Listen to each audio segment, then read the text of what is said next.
Boa tarde a todos, todas e todes. Essa é a última aula. Vamos repetir tudo de novo.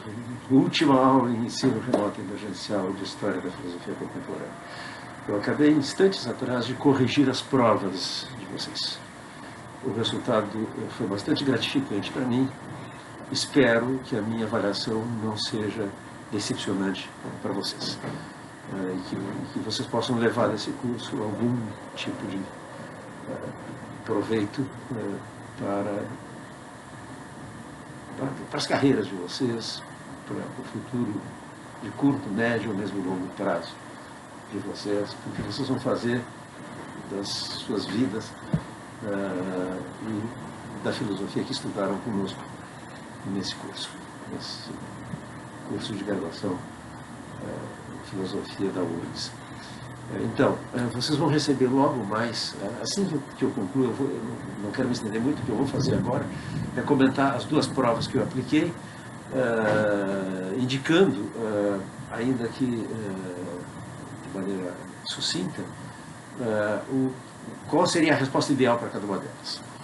Mais uma vez, como sempre, vocês encontrarão comentários que não são gerais, endereçados a todos, mas comentários endereçados privadamente a cada um de vocês, às margens, quando havia margens, nos interstícios, nas entrelinhas, e onde havia espaço para escrever nos arquivos PDF que vocês me mandaram.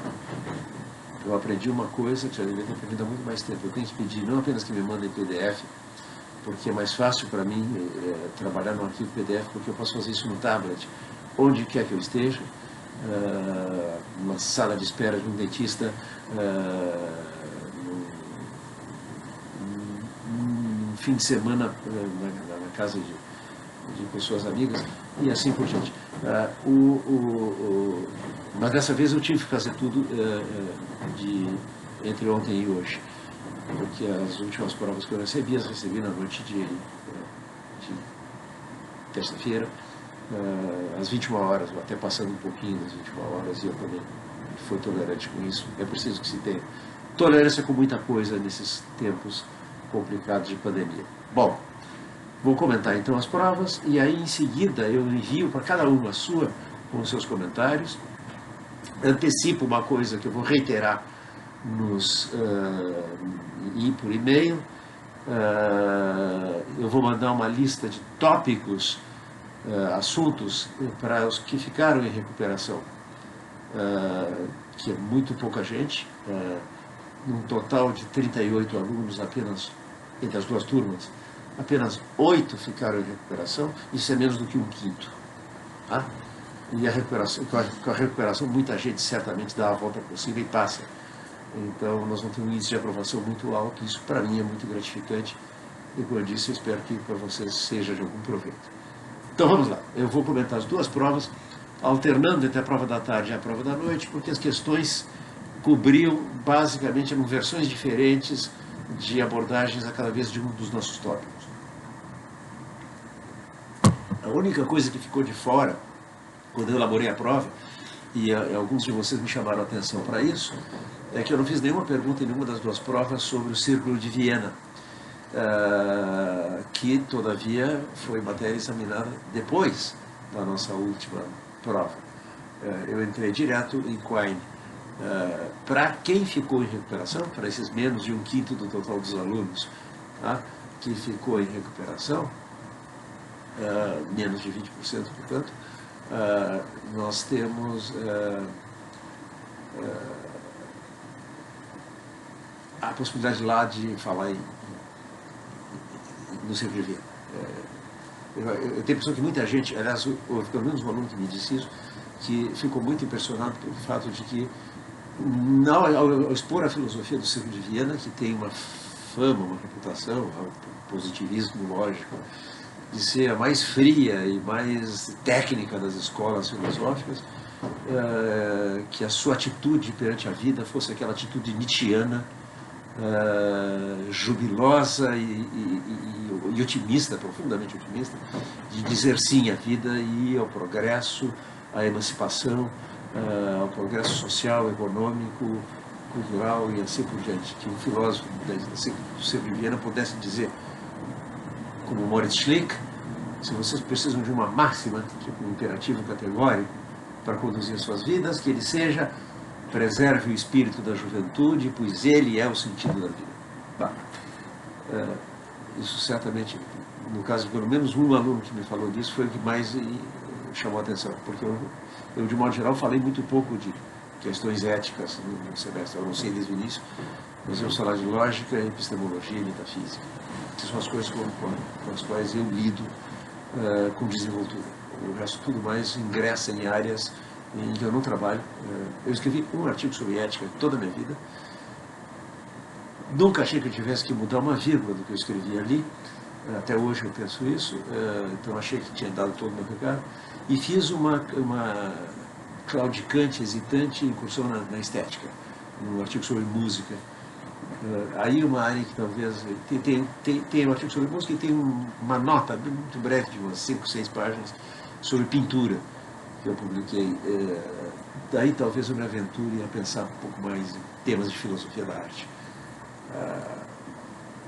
Não é essa a camiseta que eu estou usando, essa aqui eu ganhei dos formandos um tempo atrás. É uma lista de perguntas filosóficas que termina com: quer saber? Faça filosofia. E aí vem uma lista de perguntas filosóficas com o nosso fi simbólico. Não, eu tenho uma outra que diz que a arte é uma garantia de sanidade. É uma frase da artista norte-americana de origem francesa, Louise Bourgeois. Art is a guarantee of sanity. A arte é uma garantia da sanidade, da lucidez, da sanidade mental. Eu penso nisso, por isso, de vez em quando eu uso como slogan aquela camiseta. Ok, vamos lá.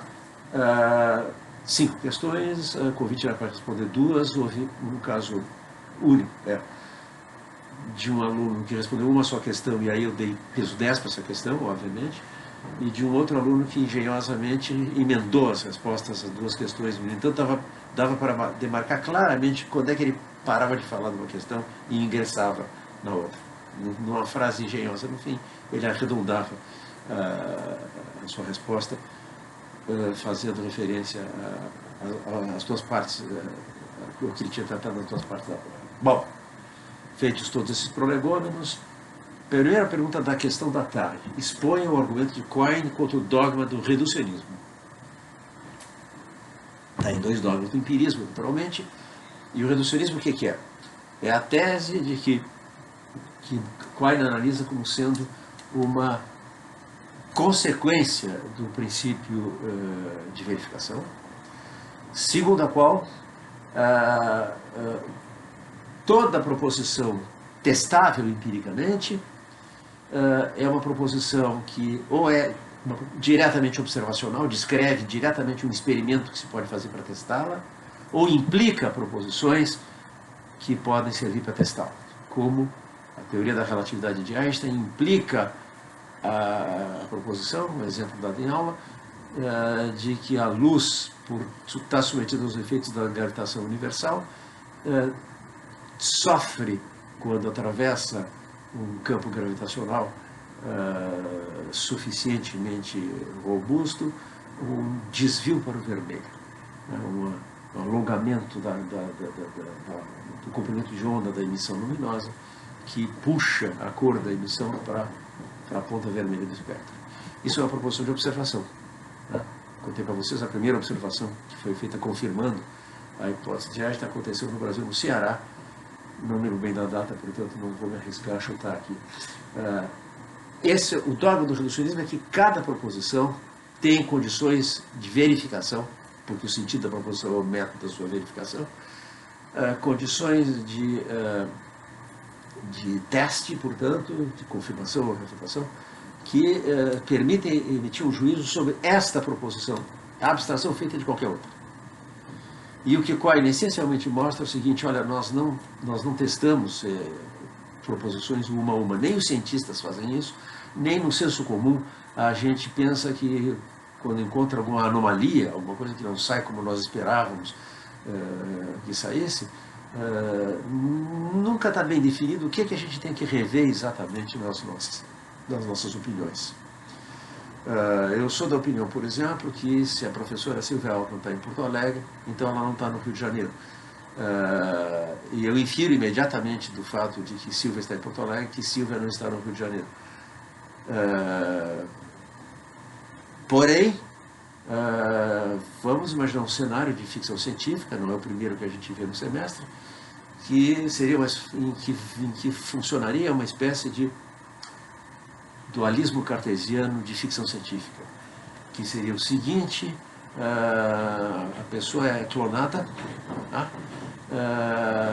E a pessoa original que existia é substituída, como nas viagens através do teletransportador, acho que começou com Jornada nas Estrelas, ou então com Star Trek, né? Por aí. E o cara entra no teletransportador na Terra e todas as informações acerca desse indivíduo e das suas propriedades são transmitidas ao receptor do outro lado, que gera imediatamente uma réplica idêntica do original. Vamos imaginar agora um transportador, um sistema de duplicação, de clonagem de indivíduos, de seres humanos, que produzisse duas réplicas idênticas, e que, daí que eu falei de dualismo cartesiano de ficção científica, e que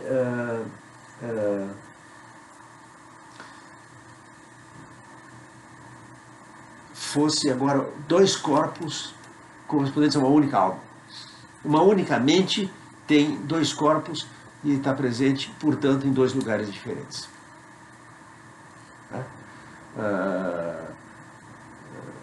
Eu ouvi do professor Rogério Severo, que conhece muito mais do que eu conheço de religião e filosofia da religião, que na tradição hinduísta é aceito como não problemático que uma pessoa possa estar em mais de um lugar ao mesmo tempo. Isso não é qualquer pessoa, mas certos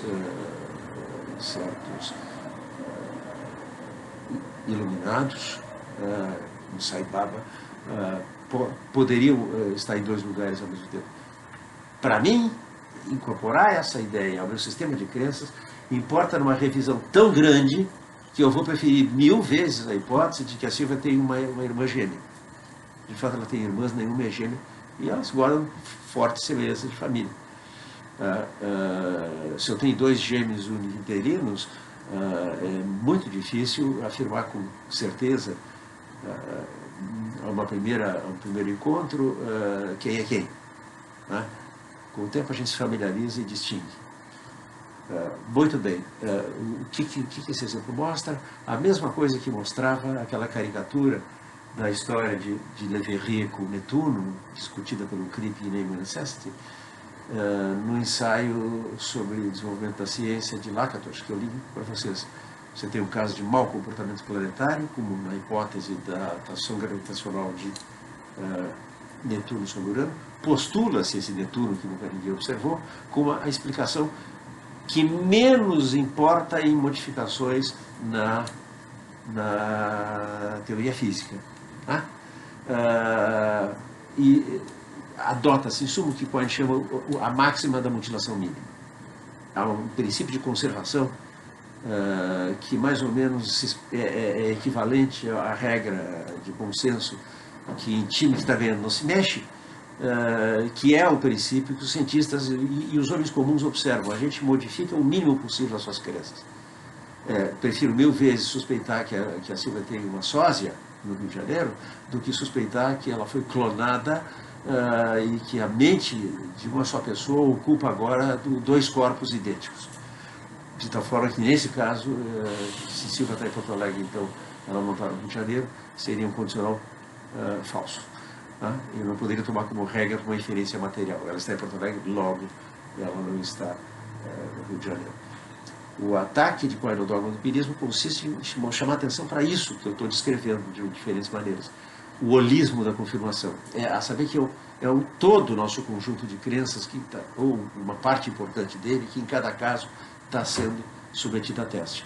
A unidade do teste, como diz Quine, não é nem aquilo que a gente confronta com a experiência, não são nem palavras isoladamente, nem frases isoladamente, mas é toda a teoria. As nossas proposições empíricas enfrentam o tribunal da experiência, não uma a uma, mas como uma corporação.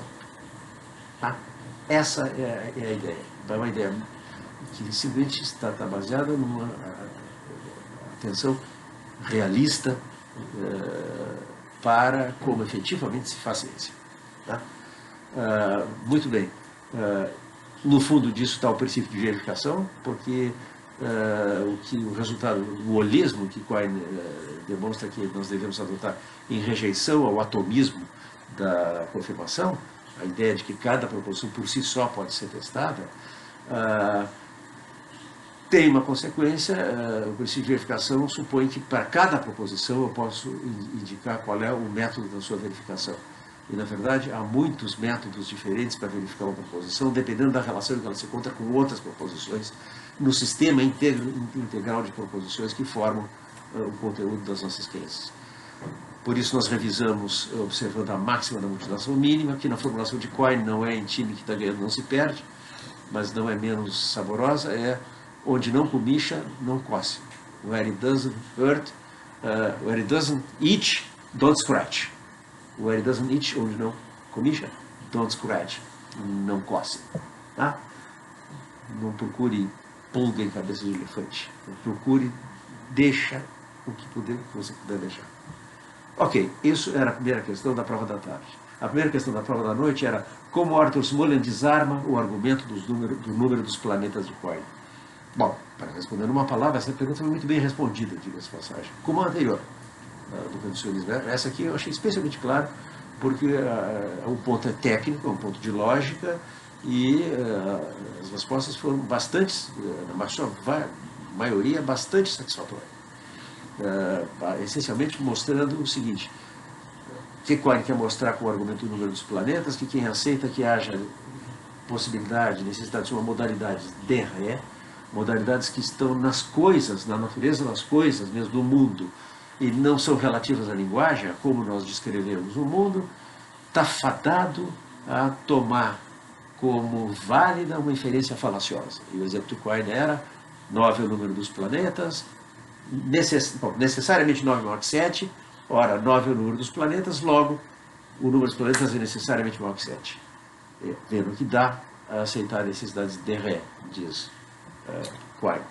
O que Arthur Smolin mostrou em 1948, logo depois que foi publicado o artigo de Quine, no mesmo ano ainda, no artigo Modalidade de Descrição, foi que se nós aplicamos a teoria das descrições definidas de Russell, nós desarmamos a alegação de Quine de que você está compelido a tomar como válido um argumento falacioso, chamando a atenção para a ambiguidade da conclusão do exemplo do argumento do número dos planetas apresentado por Quine. Ambiguidade análoga à da primeira me engasguei com água, desculpe. Ambiguidade análoga à da primeira premissa do primeiro dos 3 quebra-cabeças on the noting de Russell.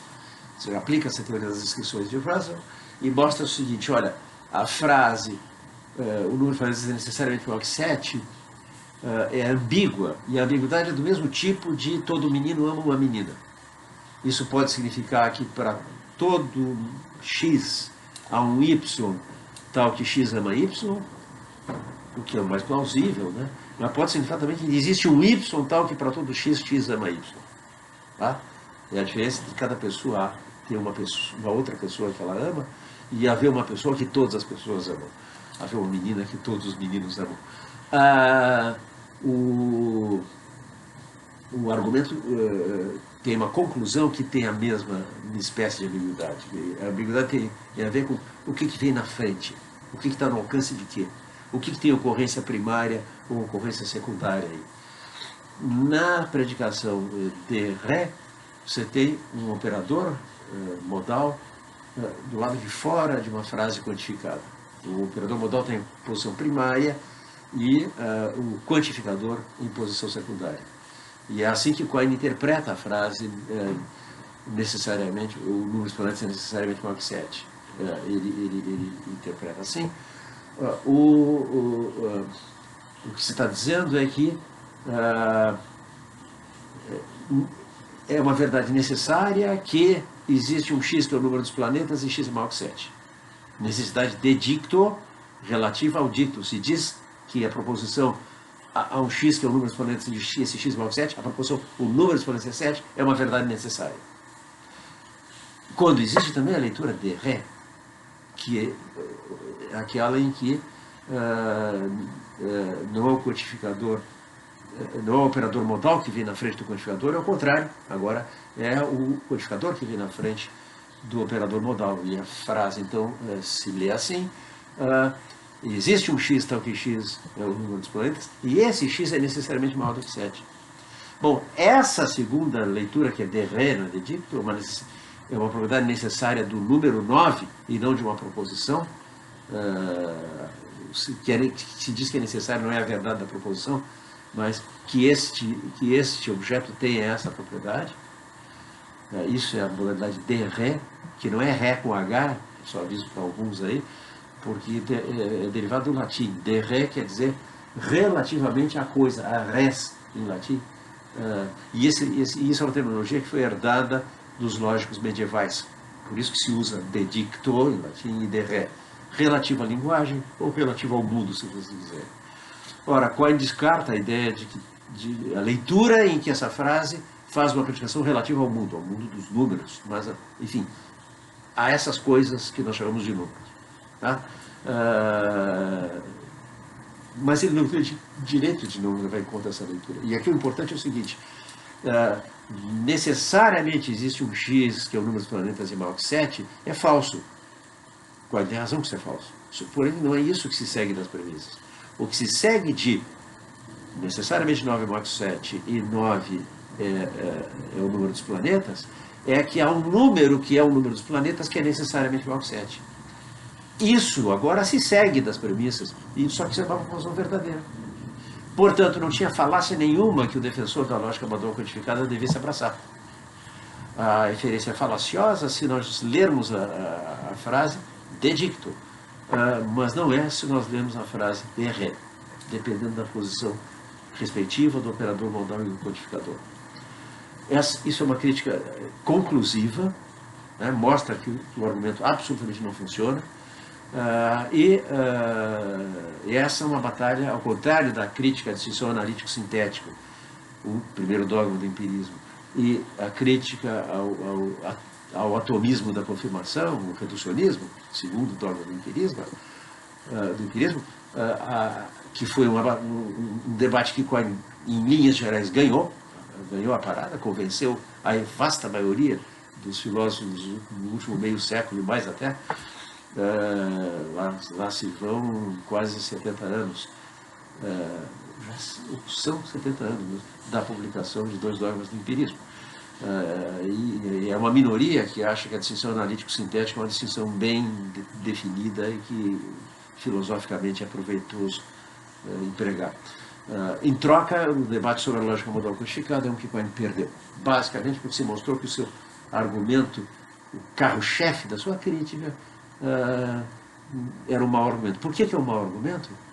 Porque na leitura de Ré, em que a conclusão se segue das premissas, porém é uma proposição verdadeira e não falsa, portanto não há falácia nenhuma, essa leitura o Quine não leva em consideração.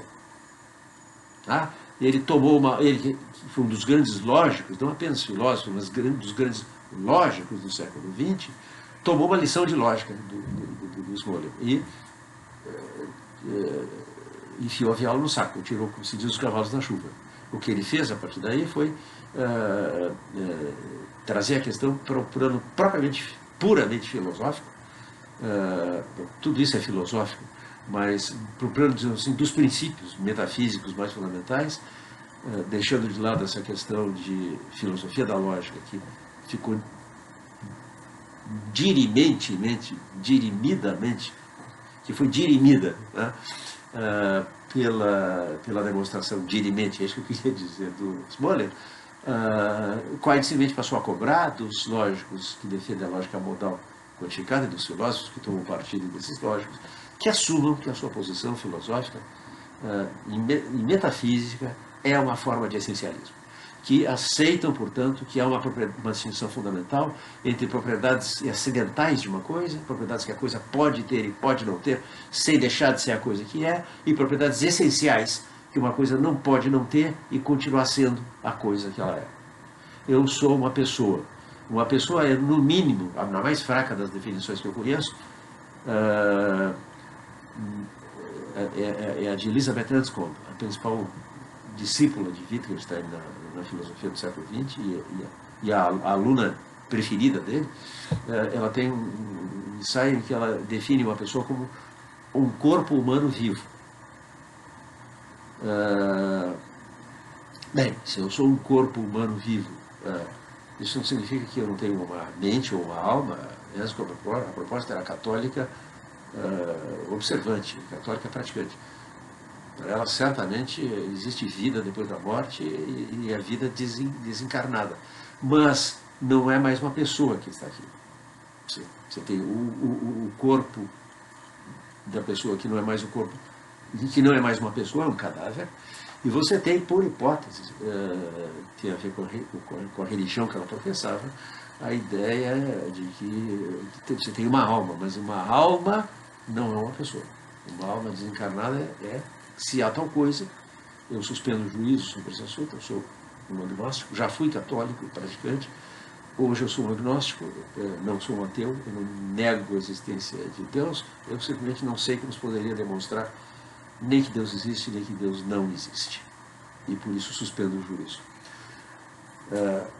Isso foi um parêntese. Eu venho dizendo que não importa abrir parênteses desde que eu os feche. Eu fecho dizendo que Smolen desarma o argumento número Smolensk aplicando a distinção entre ocorrência primária e secundária de uma descrição, tal como Russell fez com o primeiro quebra-cabeça de John. E, aliás, ele usa também, não apenas no quebra-cabeça sobre a curiosidade do rei Jorge, mas também naquele sobre a calvície do rei da França, se vocês estiverem lembrados. Então, restou a Quine dizer: assumam o seu essencialismo.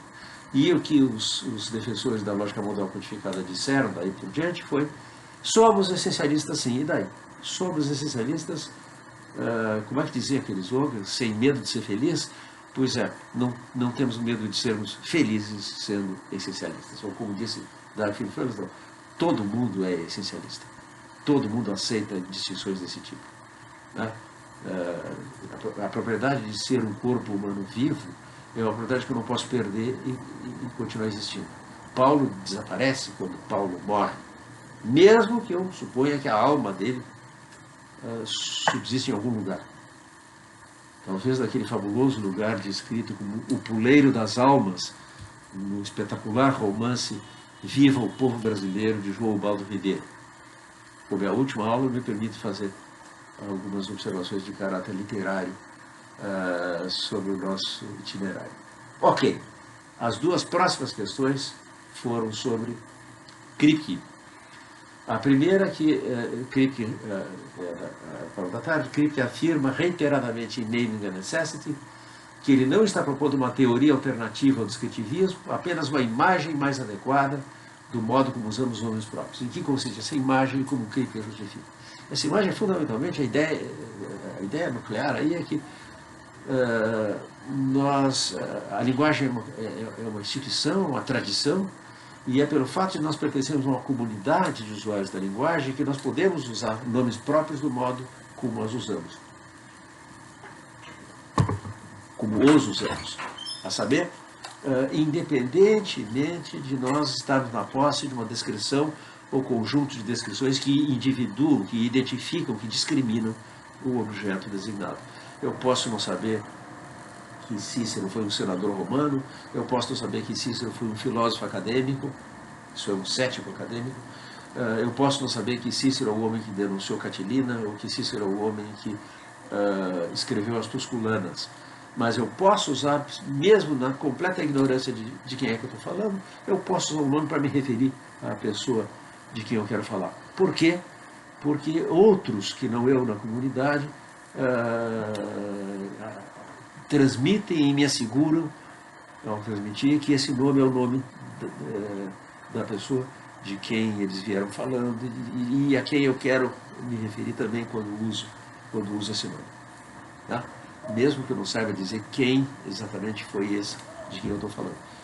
Mesmo que se me perguntarem, quando eu falo de Cícero, e tudo que eu sei que ele disse a frase até onde, Catilina, abusarás da nossa paciência, e nos perguntam, tá, e quem era o cara que disse essa frase?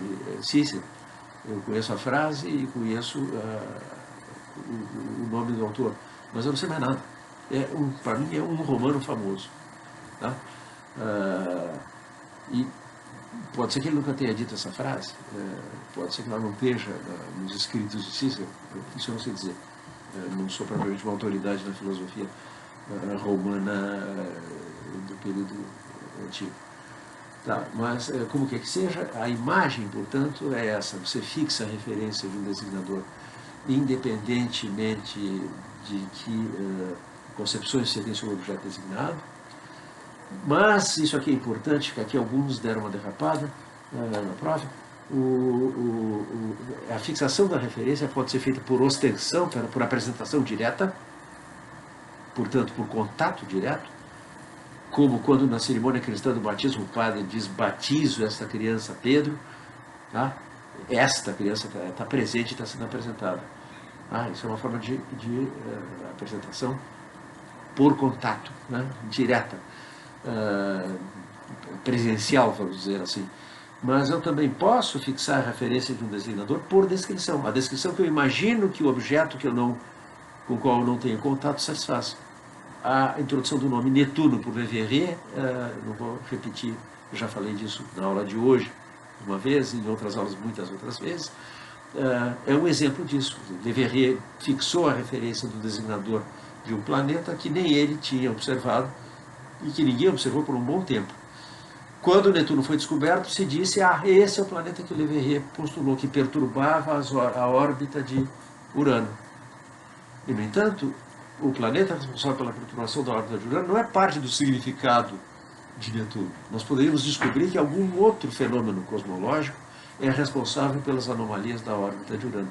E, nesse caso, isso não equivaleria a concluir Netuno não existe, porque não existe o planeta responsável pela perturbação da órbita de Urano. Isso mostra que nós podemos, mesmo sem ter contato, mesmo sem ninguém ter tido contato com o objeto, fixar a referência do designador desse objeto. Eu posso dizer, por exemplo, que eu vou chamar de Caio o primeiro brasileiro nascido no século 22. Tenho a menor ideia de quem é, não estou em contato, nem ninguém está em contato, pelo menos nenhum ser humano, né, está em contato com a primeira criança que nasceu no século 22. Se existisse viagem no tempo, coisa que é muito duvidosa, alguém poderia ir de volta do futuro e dizer: encontrei o pai. Mas me parece um bom exemplo de fixação da referência do nome, numa situação em que, mesmo que houvesse viagens no tempo, mesmo que houvesse, por suposição, nesse caso, ninguém ainda teve contato. E fixa essa referência do designador. Uma descrição você tem que distinguir entre usar uma descrição para dar o significado de um nome e para fixar a referência do nome. Para fixar a referência, eu posso usar a descrição. Nem por isso a descrição se torna parte do significado do nome. Outro exemplo, Kant pensava que era um juiz analítico que o ouro é um metal amarelo, e Crick diz nem que fosse azul. Nós poderíamos, se descobríssemos que é uma tremenda ilusão coletiva que o ouro seja amarelo, causada por sabe-se lá que fenômeno atmosférico, a descoberta de que o ouro de fato é azul não equivaleria à descoberta de que não existe ouro. Aquilo ali é um mau exemplo de juízo analítico, que se for um juízo analítico tem que ser uma verdade necessária. Isso em termos da filosofia de Kant. Portanto, não dá. Bom, essa é a imagem. Por que Crick diz que essa imagem não é uma teoria, é uma imagem fortemente individualista, comunitarista? Mas por que o Crick diz que não é uma teoria? Porque ele, em momento algum, deu, nem teve intenção de dar, não tinha esta intenção em 1970, quando tinha 30 anos, nem em 2021, quando ele tem agora 81 anos. Ele, de lá para cá, nunca tentou fazer, nem achou que havia nenhum interesse em fazer uma teoria da referência, enunciar um conjunto de condições necessárias e suficientes para que um termo T seja o designador rígido de um objeto O. Basta você ter uma descrição de como nós empregamos, e isso dissolve um monte de pseudo-problemas, como o da identificação transmundana, de que nós falamos, entre muitos outros. Tá? A justificação, portanto, apela essencialmente para as nossas intuições enquanto usuários competentes do idioma, enquanto pessoas que sabem empregar nomes próprios. É tudo que Crick pedia dos seus ouvintes, né, nas palestras de 1970, e pede do seu leitor desde 1972, quando esse livro colossal, embora tão breve, que é Naming a Necessity, foi publicado. Há uma tradução para o português, aliás, o nomear e a necessidade, que é o nomear, a nomeação, não é, o nomear e a necessidade, feita por professores da Universidade de Lisboa, gente que... Ricardo Santos, gente que é de altíssimo nível acadêmico. Ok? A pergunta correspondente para a noite era como é que Crick explica a ilusão de contingência das identificações teóricas da ciência natural. Muito sucintamente, o fato é que se, como Crick sustenta, e não só ele, Putnam também, como nós vimos na mesma época, estava desenvolvendo essa ideia, hoje um monte de gente, se não a maioria dos filósofos que trabalham com esses assuntos aceita isso, os designadores de espécies são designadores rígidos. Se eu tivesse a chance de entrar em muito mais detalhe, nós discutiríamos a crítica de Thomas Kuhn a Putnam e Crick, em que ele mostra que, de fato, os designadores de espécies se comportam como designadores rígidos ao longo de períodos de ciência normal que podem durar, por exemplo, como durou a astronomia aristotélica do século IV a.C. até o século XV depois de Cristo. E que apenas em momentos de revolução científica o que acontece é que alguns termos gerais, alguns nomes de espécies que nós temos são desrigidificados. Isso aqui não foi uma interpolação, ninguém precisava saber disso, porque eu não falei disso.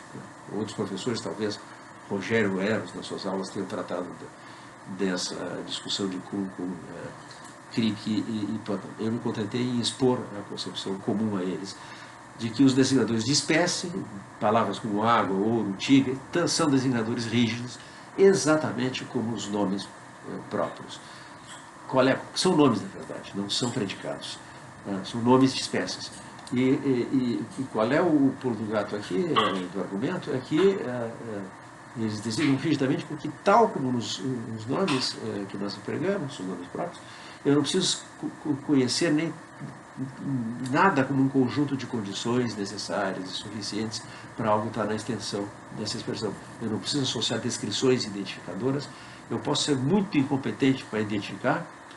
Se lembra do exemplo que Putnam dava em The Meaning of Meaning, ele diz que Hilary Putnam, pelo menos lá em 1975, de lá para cá alguém provavelmente ensinou para ele, mas ele diz, eu não consigo distinguir olmos e faias, elms and beeches. São duas árvores da família do carvalho, do plátano. E um leigo pode não saber distinguir, mesmo assim, quando ele fala de olmos, é de olmos que ele está falando. Quando ele fala de faias, é de faias que ele está falando. Tá? Ainda que não saiba identificar, que não saiba discriminar. Bom, a consequência desses designadores serem rígidos é que identificações teóricas, como a ciência natural faz, tipo água é H2O, ouro é o elemento do número atômico 79, calor é energia cinética molecular, luz é uma corrente de fótons e assim por diante, são proposições de identidade. Que o E que aparece aí, não a letra E maiúscula, como alguns desastradamente escreveram, não sei de onde é que tiraram isso. Teve 3 casos. Em que o E, o verbo ser, na terceira pessoa do presente indicativo, virou a letra E maiúscula, o que deixa tudo sem sentido. Eu também não castiguei muito quem escreveu isso, mas o importante é que está se dizendo que onde há proposições de identidade, o é equivalente ao sinal é. Tá? E diversamente do é da predicação. Tá? No é da predicação, se eu digo Russell é o autor de The Principles of Mathematics, eu estou fazendo, o é que eu uso aqui é o é da predicação. Nixon é o exemplo do Crick. O meu era Russell, mais agradável um pouco. Russell é o autor de Os Princípios da Matemática. É o autor de On the Note, o nosso artigo preferido, o meu artigo preferido na bibliografia de todo o semestre. Se eu digo Russell é o autor de On the Note, eu estou predicando de Russell a propriedade de ter escrito esse artigo. Tá? Mas se eu digo que Bertrand, Lord Bertrand Arthur William, eu acho,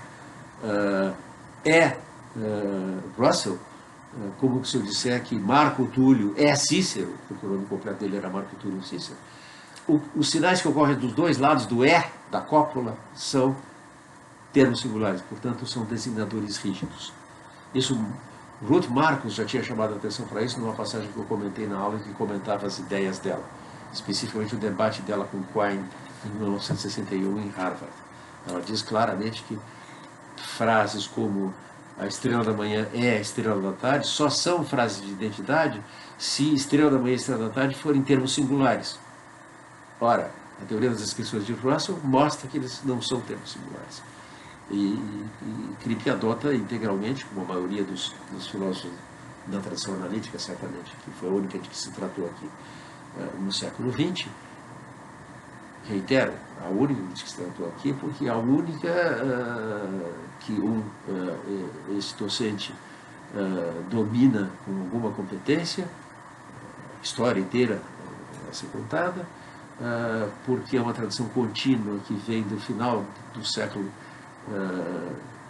XIX até das duas últimas décadas do século XIX, as duas primeiras do século XXI, uma tradição contínua que nunca foi interrompida, e pelo fato de que ela vai muito bem, obrigado, está viva, como dizem os ingleses e americanos, alive and kicking, está viva e pulando, ou chutando, alive and kicking.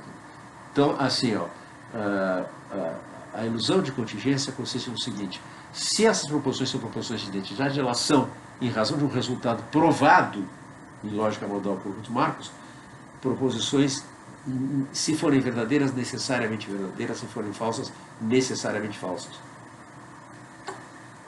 Ou não há juízos contingentes de identidade. A aparente contingência de identidade tem que ser explicada. E o Crick tem que explicar por que é que os filósofos do século XX, a imensa maioria dos filósofos que o precederam, isso inclui Wittgenstein, inclui Carnap, inclui Quine, enfim, como eu escrevi na margem da prova de alguém, e toda a torcida do Flamengo ainda, toda essa gente pensou que as proposições da ciência só podiam ser proposições contingentes.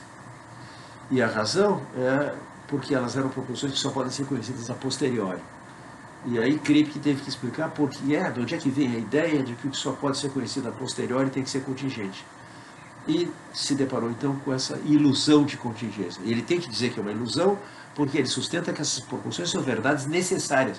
Verdades necessárias a posteriori, algo sobre o que ninguém tinha pensado na história da filosofia até então. Aqui está uma novidade completa que esse grande, imenso filósofo que nós temos a sorte de ter entre nós, tá vivo, em plena atividade. Recém participei de um seminário online dele na City University of New York, a Universidade Metropolitana Municipal da cidade de Nova York, onde ele leciona atualmente. O que se empenha em mostrar é que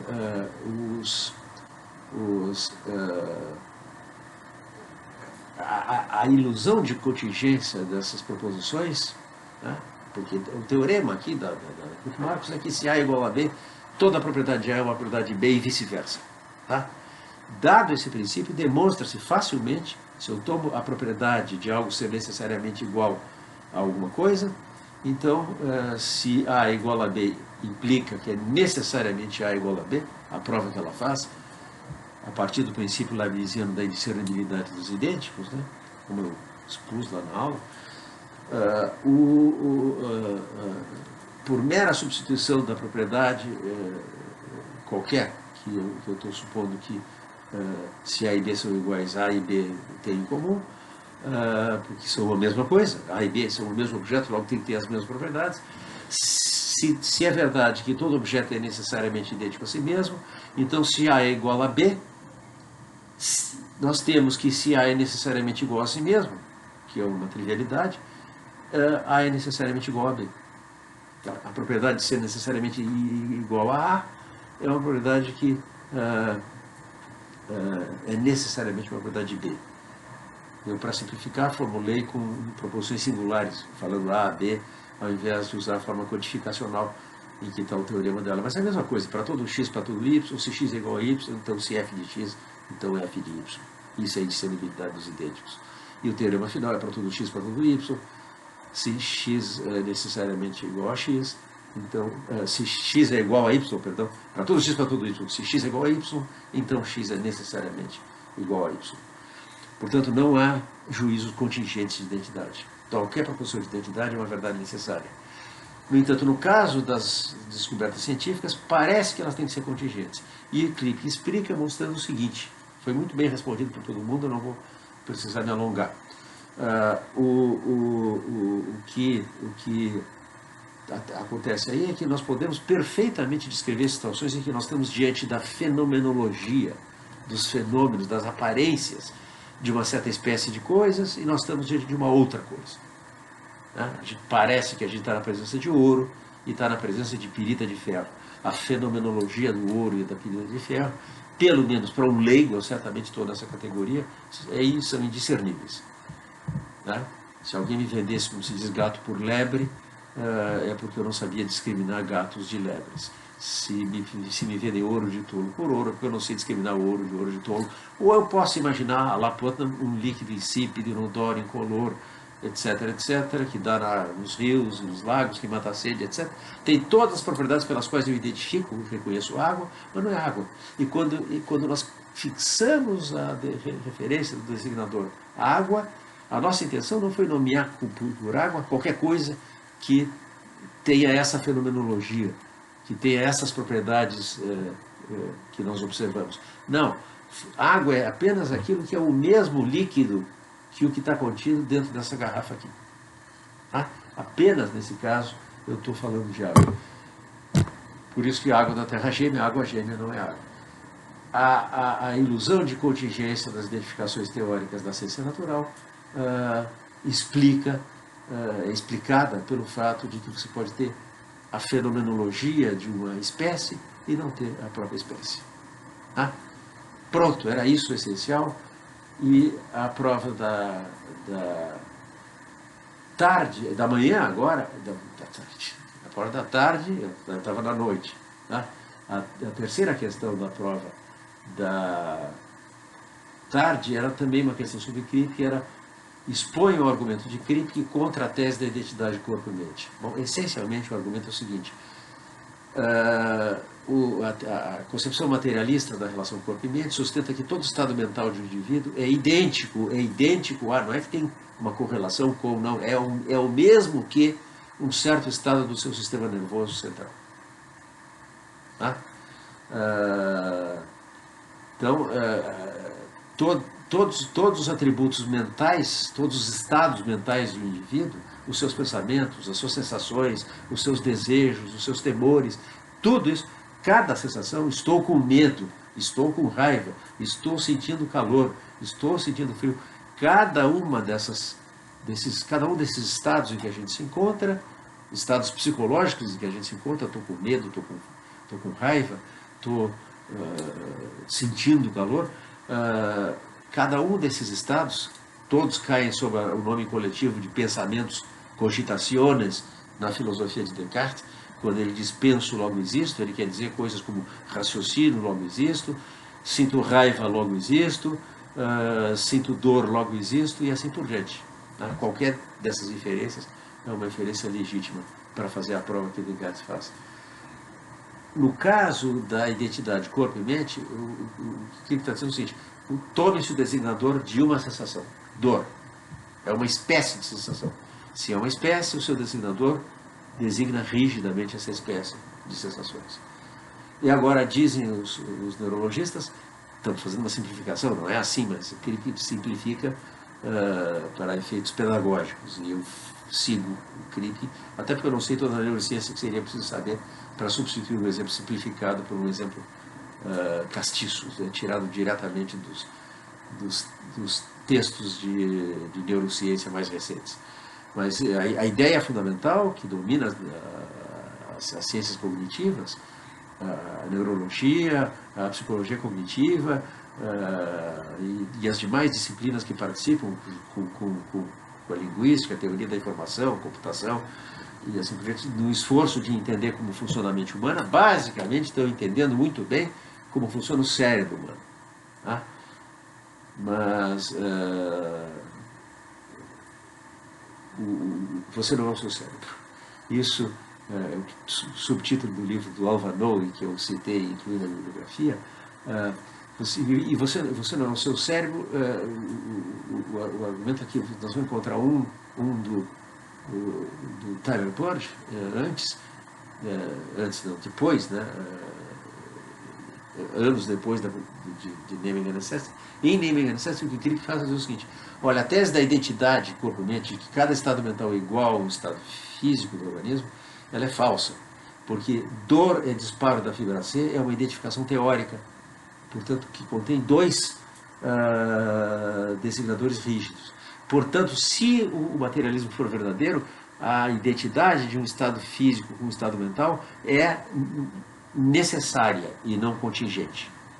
Tá? A tese materialista tem que ser uma verdade necessária, ainda que uma verdade necessária a posteriori, mas uma verdade necessária em qualquer caso. O que acontece?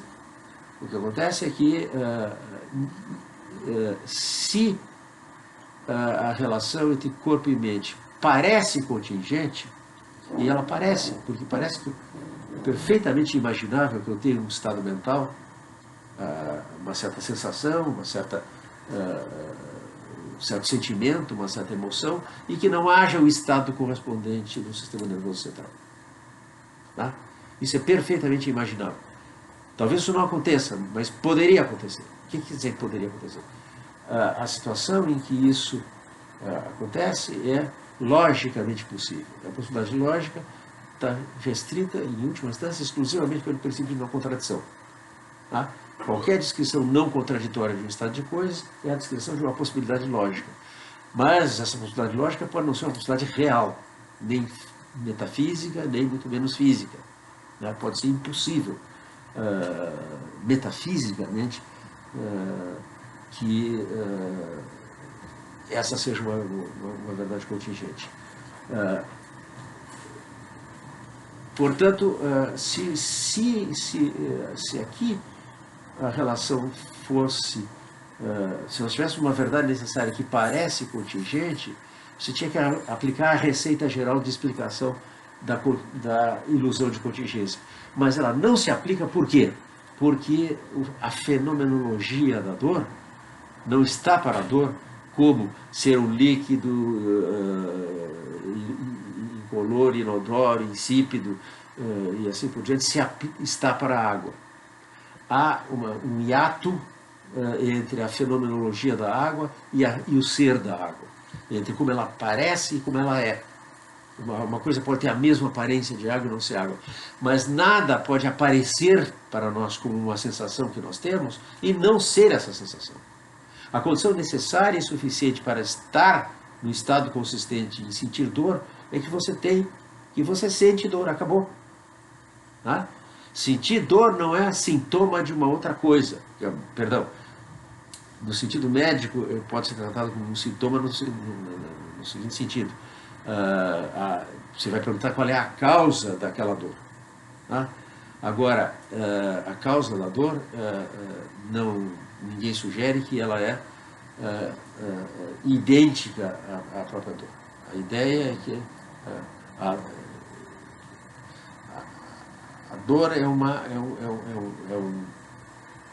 um estado que não contingentemente, não, que tem que ser uma verdade necessária porque a proporção de identidade é verdadeira desse organismo aqui.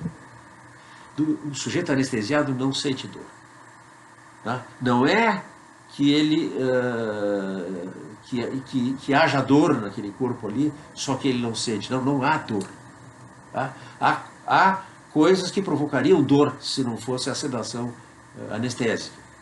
Tá? E quando passa a anestesia, o recém-operado começa a sentir dor e tem que tomar lá sua dipirona, qualquer que seja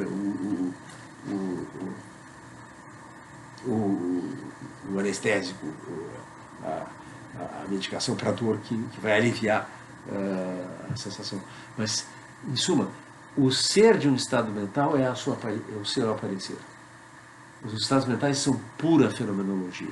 E nós identificamos os estados mentais pelo modo como eles se apresentam a nós, como eles aparecem. Portanto, entre ser e aparecer para o sujeito, não há hiato possível, são idênticos. O ser de um estado mental é o seu aparecer. Não faz sentido dizer, estou sentindo dor, mas pode ser que eu não tenha dor. Isso não faz sentido. Eu posso estar sentindo dor e pode ser que não tenha nenhuma causa que os médicos conheçam.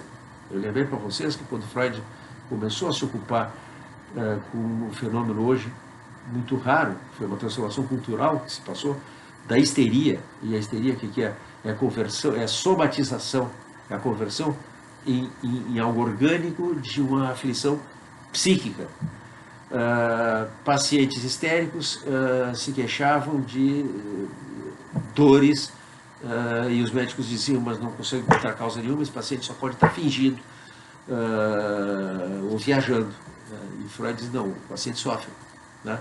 Só que vocês estão querendo encontrar o sofrimento dele no lugar errado, não é no corpo. Né? Ele tem uma ferida na alma, diz Freud. E Freud era um materialista, ele não pensava que a alma era diferente do corpo.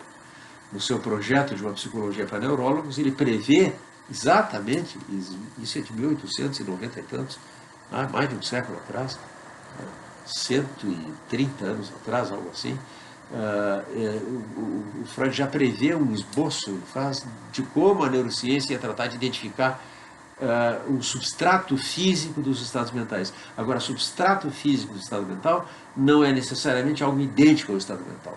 Não se trata, de modo algum, para a crítica, de negar que o estado mental tenha uma base física e que dor possa ter como base, no exemplo dele, simplificado, disparo da fibra C. Tá? Disparo da fibra C pode ser uma condição necessária para algo ter dor, mas não é condição suficiente. Por quê? Porque se fosse condição necessária e suficiente, o que você ia ter? Você ia ter a tese da identidade reivindicada. Mas aqui nós podemos perfeitamente conceber e imaginar uma situação em que uma pessoa sente dor sem haver nenhum fenômeno orgânico correspondente. O que eu mencionei de Freud foi uma pequena digressão para ilustrar isso, sem ter nenhum fenômeno orgânico correspondente. E aqui parece então que a identificação dor igual a disparo da fibra C é puramente contingente, é no mundo como nós estamos que elas se identificam, mas em outros mundos possíveis poderiam não se identificar, seria contingente, mas não pode ser porque é uma proposição de identidade. Enuncia a identidade de duas espécies de estados, estados mentais por um lado e estados orgânicos, corporais, físicos, por outro. Como uma sensação inteiramente e completamente identificada, e a sua identificação se esgota na sua fenomenologia, bom, então nós não podemos apelar para a ilusão de contingência. Dado o teorema da necessidade da identidade, se A é igual a B, então necessariamente A é igual a B. Por contraposição, né? Se P então Q, implica que se não Q, então não P. Se P implica Q, não Q implica não P. É a lei da contraposição, certo? Muito bem. Se A é igual a B, se A é igual a B, implica que necessariamente A é igual a B, Então, se não é necessário que A seja igual a B, A não é igual a B, por contraposição.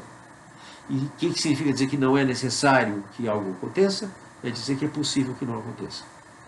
Então, nós temos aqui que, dado o princípio da necessidade da identidade, que não há proposições de identidade contingentes, elas, se verdadeiras, são verdades necessárias, se falsas, são necessariamente falsas, nós chegamos ao resultado de que as identificações teóricas que o materialismo postula entre estados mentais e estados orgânicos não poderiam ser contingentes. Mas nós podemos descrever, sem contradição, situações em que eu tenho um estado mental e não tenho um estado físico supostamente idêntico, ou tenho aquele estado físico e não tenho um estado mental. Posso descrever coerentemente essas situações? Posso perfeitamente. Mesmo a descrição, por exemplo, que eu mencionava antes, da reencarnação ou da desencarnação, da alma se separar do corpo e coisas assim, não envolve nenhuma contradição. Ah? Eu uma vez vi uma entrevista do Dalai Lama, o equivalente ao Papa, não é? Na tradição budista, numa entrevista maravilhosa, que era um diálogo dele com um cientista importante, um físico importante. A uma certa altura perguntaram para o Dalai Lama se alguma descoberta científica poderia levá-lo a reconsiderar algumas das teses que são centrais, são os dogmas religiosos do budismo. E o Dalai Lama disse que qualquer evidência empírica de que uma tese que faz parte da doutrina budista fosse falsa, obrigaria a rever a doutrina. E aí é maravilhoso, porque eu vi um diálogo gravado, né? Ele sorri e diz assim: só tem uma coisa, né? Vai ser difícil refutar a reencarnação. A ideia de reencarnação não é senso comum na vasta maioria do mundo ocidental, pelo menos hoje. No entanto, como o Dalai Lama observa, é difícil provar que essa tese não é verdadeira. Né? Provas negativas, de um modo geral, são um problema. Tá? Provar que algo não existe, provar que algo não pode acontecer, é tentar verificar o enunciado da forma não existe um x tal que f de x. Você precisaria percorrer o universo inteiro, de todos os casos possíveis e imagináveis, para decidir que isso não é verdadeiro. Essa doutrina, portanto, é irrefutável, tanto quanto ela é, a meu ver, indemonstrável. E, mais uma vez, posição pessoal minha em nota de rodapé, porque isso não é importante. As minhas opiniões não têm a menor importância. É importante que eu transmita a vocês as teses e os argumentos dos grandes filósofos de que se ocupou o nosso curso, mas a minha posição com relação a esse assunto é de um prudente agnosticismo também. Né? A reencarnação é muito pouco compatível com quase tudo da nossa ciência. Portanto, eu acho pouco provável que ela seja verdadeira. E, no entanto, eu jamais me arriscaria a dizer que isso não pode acontecer. Tá? Provas negativas, em princípio, provas negativas de existência são inviáveis. Nós vimos lá atrás, quando tratamos da lógica da confirmação, que um estado quantificado universalmente nunca é verificado completamente, só pode ser confirmado, a confirmação é sempre parcial, mas pode ser refutado conclusivamente. Basta ter um contra-exemplo. Todo corvo é preto se refere a todos os corvos passados, presentes e futuros. Apenas um corvo, um único corvo, um único corvo azul refutaria essa tese. Mas todos os corvos pretos observados até hoje não a verificam. Enunciados quantificados universalmente não são verificáveis, mas são refutáveis. A posição dual, né, a imagem no espelho invertida, isso aí é o quantificador existencial. Né? Para todo x, f de x é a mesma coisa que não existe nenhum x tal que não f de x. Assim como existe um x tal que f de x, não é o caso para todo x não f de x. Tá? E o que acontece com a quantificação existencial? Ela está na posição inversa. Ela pode ser facilmente confirmada se eu digo existe pelo menos um x. Eu apresento esse 1x e está pronto. Se eu digo que existe no universo pelo menos uma caneta vermelha, está aqui a prova. Pronto. Eu provei o enunciado absolutamente geral. E existe pelo menos uma caneta vermelha. O único exemplo basta. Mas se você inspecionar todas as canetas do universo e nenhuma for vermelha, você ainda não provou que não existem canetas vermelhas. Que nunca existiram ou nunca existirão. Ou seja, que para toda caneta não é o caso que ela é vermelha. Para toda caneta não é o caso que ela é vermelha. Essa era a nossa hipótese. Tá? A identidade corpo e mente devia ser se verdadeira, uma verdade necessária, mas não é contingente. É contingente porque nós podemos imaginar e descrever, conceber situações em que dor é diferente de disparo da fibra C. E aqui não tem ilusão de contingência. Se nós podemos descrever essa situação é possível, não é apenas concebível, é possível. Aqui se passa do pensamento ao ser, a consequência é boa nesse caso. Estou usando um lema dos medievais. A posse ad esse non valet consequência. Do poder ao ser, a consequência não é boa. Mas, em alguns casos, você pode ter exceções. E aqui está a exceção. A exceção ao princípio que o que é concebível não implica que é possível, não é a identificação entre corpo e mente. Porque se é concebível que um estado mental não seja um estado físico, se me parece, portanto, que isso é contingente, que um estado, e não necessário que um estado mental seja idêntico ao estado físico, então não são. Se é possível que não sejam, não são pela contraposição do princípio de identidade. O corpo pode ser diferente da mente? Pode. Logo, ele é diferente da mente. Pela contraposição do teorema da necessidade da identidade, se A igual a B implica que A é necessariamente igual a B, se é possível que A seja diferente de B, implica que A é diferente de B. Ora, é possível que corpo e mente não sejam a mesma coisa, logo não são a mesma coisa. Quod erat demonstrandum, como se tratava de demonstrar. Que espécie de dualidade sai daí? Creio que não entra nesse assunto. Não em Naming a Necessity e em nenhum dos escritos que ele publicou. É um filósofo cuja obra, na sua vasta maior parte, não está publicada. Ele publicou, nós temos ao todo hoje 3 livros contendo escritos de Kripke, 2 ciclos de conferência e uma coletânea de artigos. Ele publicou uma meia dúzia de artigos, talvez, mas ele trabalhou intensamente a vida inteira e a imensa parte do que ele produziu, recém agora começou a ser publicada numa série da Oxford University Press. Ele está revisando, porque ele era sempre muito renitente em divulgar as coisas. Então, eu não conheço nenhuma versão kripkiana do que seria essa dualidade. Provavelmente não é a dualidade cartesiana de substâncias, a alma aqui e o corpo ali, mas é numa mesma entidade, não são duas, uma alma e um corpo, mas numa mesma entidade, que é um ser, um corpo humano vivo, como diz Anskel, que é uma pessoa, você tem predicados físicos e predicados psicológicos, como Strawson, por exemplo, expõe no clássico Individuals, um ensaio de metafísica descritiva, que eu não tive a oportunidade de comentar, porque, obviamente, que eu tinha que fazer um corte seletivo no programa do semestre. Ok? Muito que bem. Terceira questão... Não, eu vou começar pela quarta questão da prova da tarde ainda. Depois vou para a terceira da prova da noite. Frase famosa: corte o bolo como quiser, significados simplesmente não estão dentro da cabeça. Escreve Potham in the Meaning of Meaning. Como ele chega a esse resultado?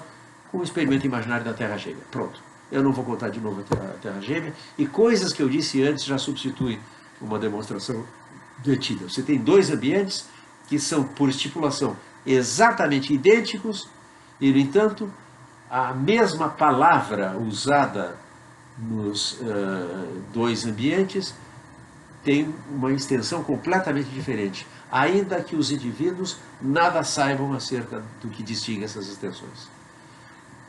vamos supor que nós estamos, como Potan nos convida a imaginar, em 1750, quando ninguém conhece a composição química da água aqui na Terra, e, no entanto, viemos falando de água sem conhecer o que ela essencialmente era, desde que o mundo é mundo, e também na Terra Gêmea ninguém sabe que aquilo que eles lá chamam água é o XYZ do Potan.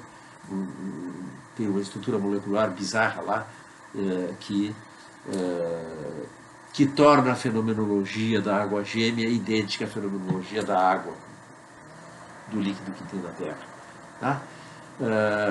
Quando eu digo essa garrafa contém água na Terra, o que eu digo é verdadeiro, sei somente se essa garrafa contém H2O, que é o que a água é. O que ela essencialmente é, a água é H2O, é uma verdade necessária a posteriori. Tá? A posteriori porque teve que ser descoberta empiricamente, nem sempre foi óbvio uma coisa dessas. Em troca não, do mesmo jeito, lá na Terra Gêmea, em 1750, ninguém sabia a composição do líquido que lá é chamado água. Isso significa que a palavra água é ambígua entre os nossos dois idiomas. Ou talvez fosse antes o caso de dizer que não é a mesma palavra. Que essa palavra tem o mesmo som nos dois idiomas, né, mas, porque tem extensões diferentes, não é a mesma palavra. O idioma falado por nós é o português, lá é o português da Terra Gêmea. Qual é a única diferença? É a referência, a extensão de um termo. Tá?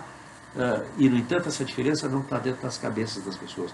Está no ambiente, porque, por suposição, o que está dentro da cabeça deles é o mesmo.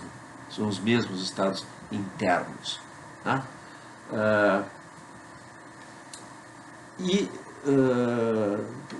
Prova-se assim que os significados das palavras não estão dentro da cabeça. Daquelas duas teses que Potan examinava, compreender o significado de uma palavra está num certo estado psicológico e o significado de uma palavra determina a sua extensão, isso é, a que coisas ela se aplica. Potan diz, eu tenho que abrir mão da primeira. Eu tenho que abandonar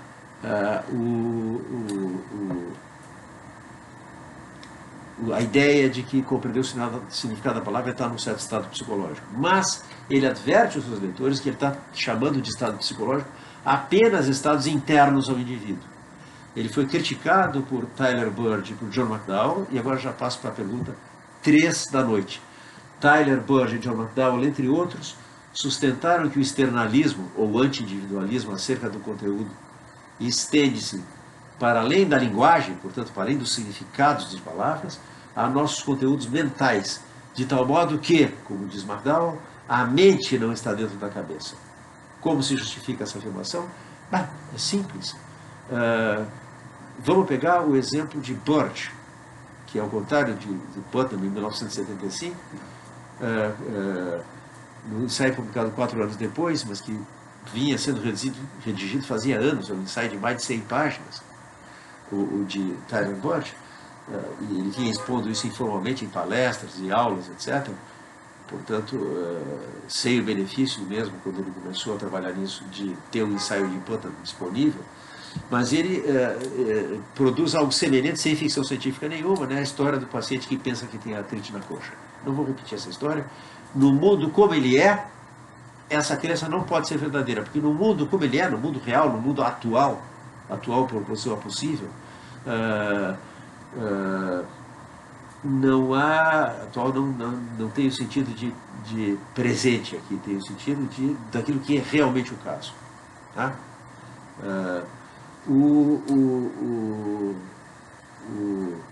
Os ingleses têm uma vantagem que eles têm duas palavras para isso, eles têm present e actual. Né? A gente tem presente, que é a noção temporal, e o atual, que só é usado por filósofos, até onde eu sei, mas que pode ser trazido por lei como o mundo real, o mundo como ele realmente é. Tá? Esse é o mundo que nós estamos. Neste mundo, ninguém pode crer que tem artrite na coxa. Tá? Crer verdadeiramente.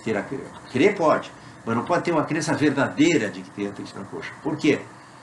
Porque a artrite, como o médico explica para o paciente, é uma inflamação que dá nas articulações.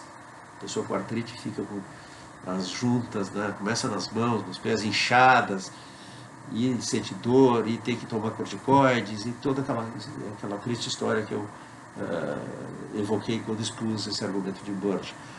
E Bird imagina um outro mundo, que não é um mundo real, mas um mundo possível, poderia ser o nosso mundo, em que a palavra artrite fosse usada pela comunidade médica para designar qualquer espécie de inflamação, fosse das articulações, fosse de quaisquer tecidos, músculos ou outros tecidos do organismo. Ó, nesse outro mundo possível, a crença, tenho artrite na coxa, poderia ser verdadeira. No mundo real, atual, ela não pode ser verdadeira. Qual é a conclusão? Você tem duas crenças diferentes. Porque as condições de verdade não são as mesmas. No entanto, elas são expressadas da mesma maneira. O cara diz, como o cara da Terra Gêmea diz, isso tem água. E o que ele diz é verdadeiro, C e somente C. A garrafa contiver XYZ, e eu digo, isso tem água, e o que eu digo é verdadeiro, C e somente C, isso tem H2O. Portanto, o que nós dizemos não é o mesmo, as condições de verdade não são as mesmas, os pensamentos que nós expressamos não são os mesmos. E isso o argumento do Putnam já era suficiente para mostrar. A diferença entre o exemplo do Putnam, da terra gêmea, da água gêmea, e o exemplo do Bird de artrite, é simplesmente que um usa ficção científica e o outro não, e que o cara que usa ficção científica, no seu exemplo, atenta para o ambiente natural, e o que é Putnam, e o que não usa ficção científica, que é o Bird, atenta para os aspectos sociais do ambiente. Né? É o nosso ambiente, de um modo geral, natural e social, o mundo natural, o mundo que a biologia estuda, que a zoologia estuda, que a botânica estuda, que a mineralogia estuda, o mundo natural, tá? Que as ciências naturais estudam, e o mundo social, que as ciências sociais e as ciências humanas estudam, tudo isso forma o ambiente que é constitutivo do significado das nossas palavras, mas também dos conteúdos dos nossos pensamentos. Como que íamos demonstrar? Putnam concordou com a crítica de McDowell e de Bird e admitiu que ele tinha que ter extraído consequências para além dos significados linguísticos. Né?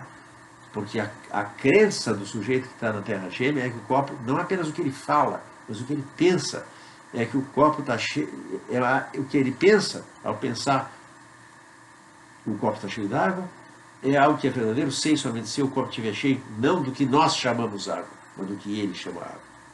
Tá? Portanto, são os nossos estados mentais.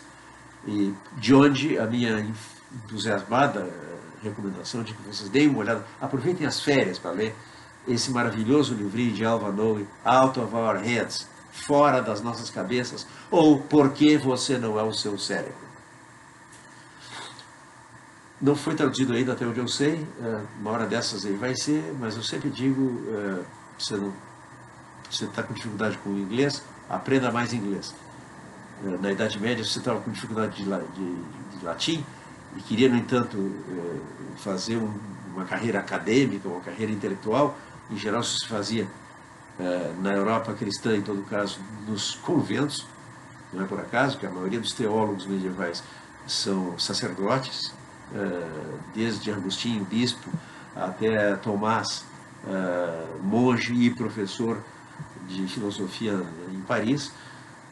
1000 anos separam esses dois filósofos, e, no entanto, ao longo de todo esse tempo, o latim é a língua da comunidade acadêmica, como o inglês é hoje a língua comum, a língua franca, a língua compartilhada da comunidade acadêmica. Né? O Esperanto não vingou, que era uma língua para toda a humanidade falar, mas nós temos o inglês, e é uma vantagem que nós entendemos. Já falei isso, não preciso prosseguir. Vou agora ao problema. A pergunta 4 da prova da noite. Em que consiste o problema de compatibilizar o anti-individualismo com o postulado de transparência do conteúdo mental, isso é, com a autoridade da primeira pessoa? Isso foi matéria da aula da terça-feira da semana passada. O problema, aliás, terça-feira da semana passada, exatamente. Na quinta eu falei dos casos de Gettier e do surgimento externalismo epistemológico, que vai ser o nosso último assunto. Tá? Em que consiste o problema de compatibilizar o anti-individualismo com o chamado postulado da transparência do conteúdo mental, também conhecido como acesso privilegiado ou autoridade da primeira pessoa.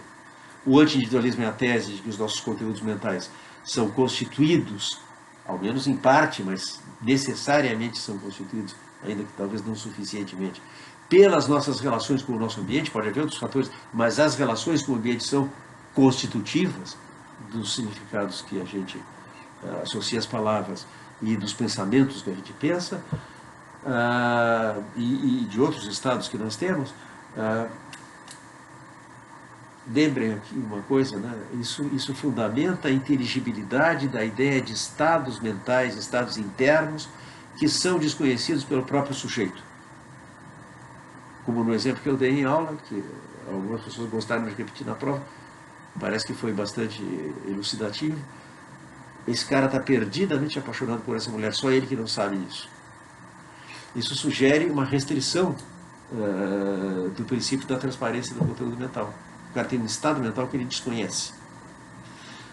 Não é preciso citar pela terceira vez na aula de hoje Freud para lembrar que a psicanálise, há mais de 100 anos atrás, já nos dizia que boa parte da nossa vida mental transcorre para além da consciência, transcorre num nível a que o sujeito pode ter acesso, mas não tem o acesso direto que ele tem aos seus pensamentos na vida desperta. Por exemplo, o que significa um sonho que eu tenho, que desejos estão expressando, estão presentes ali.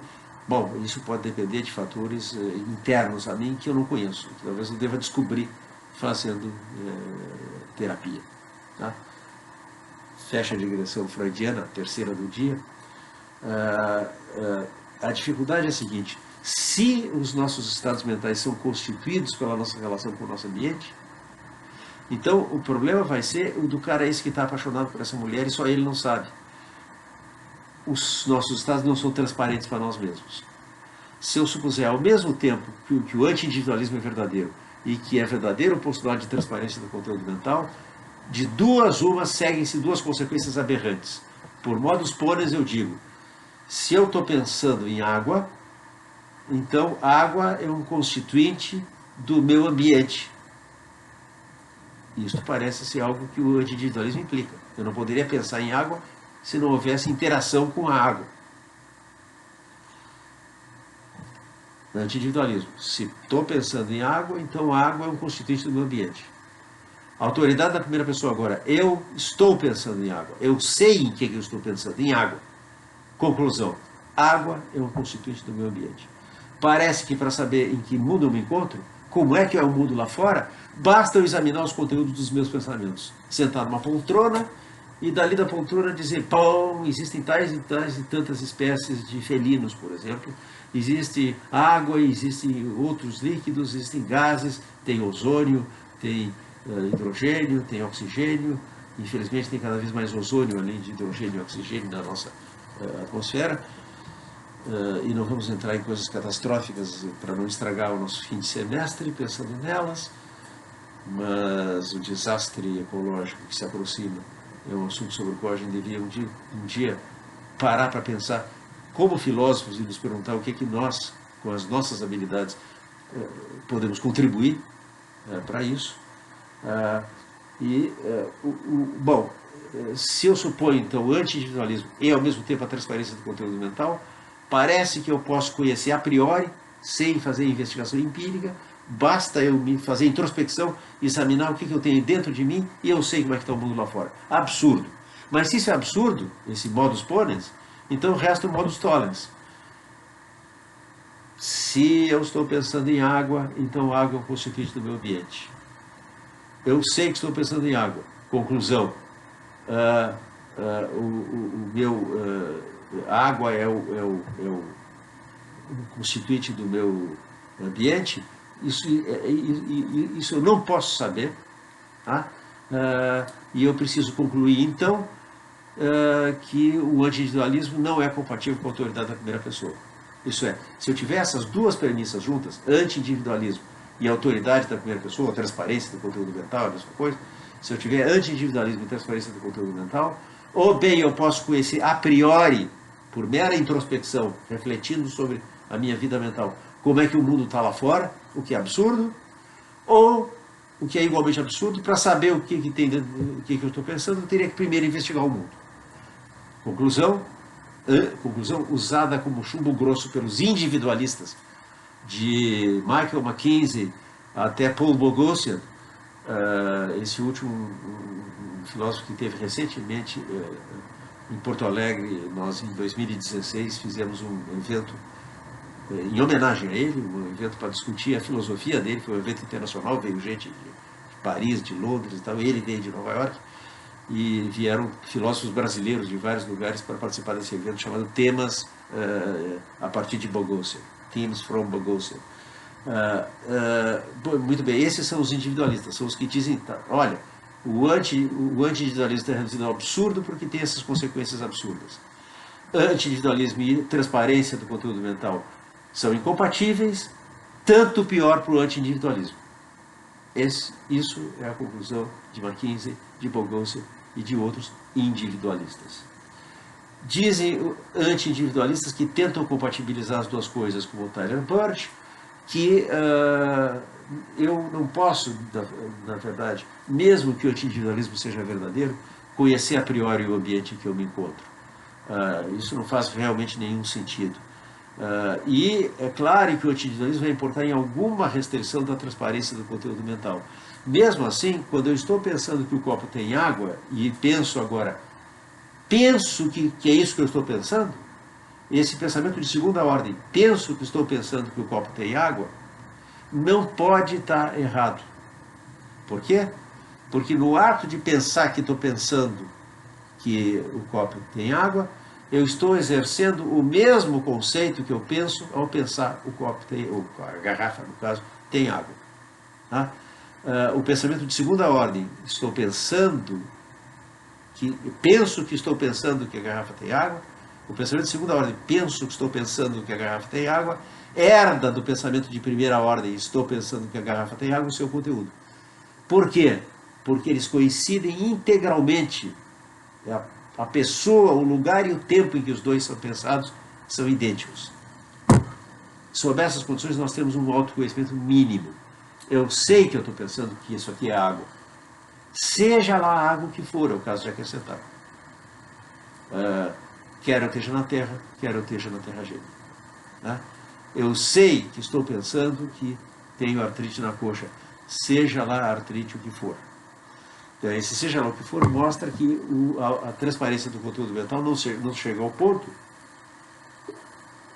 de nos permitir discriminar o estado mental de estar pensando em XYZ, água gêmea, do estado mental de estar pensando em H2O, água terráquea, ou água simplesmente. Tá? Isso é a compatibilização, uma forma mitigada do postulado de transparência do conteúdo mental. Mas aí surgem problemas, basta pensar no caso da memória. Né? Se alguém, provavelmente vamos imaginar um pouco de ficção científica agora. Birch, ele mesmo brincou de fazer isso na discussão subsequente, num artigo de 1988, anti-individualismo e autoconhecimento, em que ele diz, imagina que eu vou parar na Terra gêmea sem saber. Eu fui sequestrado por extraterrestres, por alterterráqueos, isso é, terráqueos da Terra gêmea, geminoterráqueos, sequestraram esse terráqueo que sou eu. Enquanto eu dormia profundamente, eu estava profundamente sedado por uma anestesia ou coisa parecida.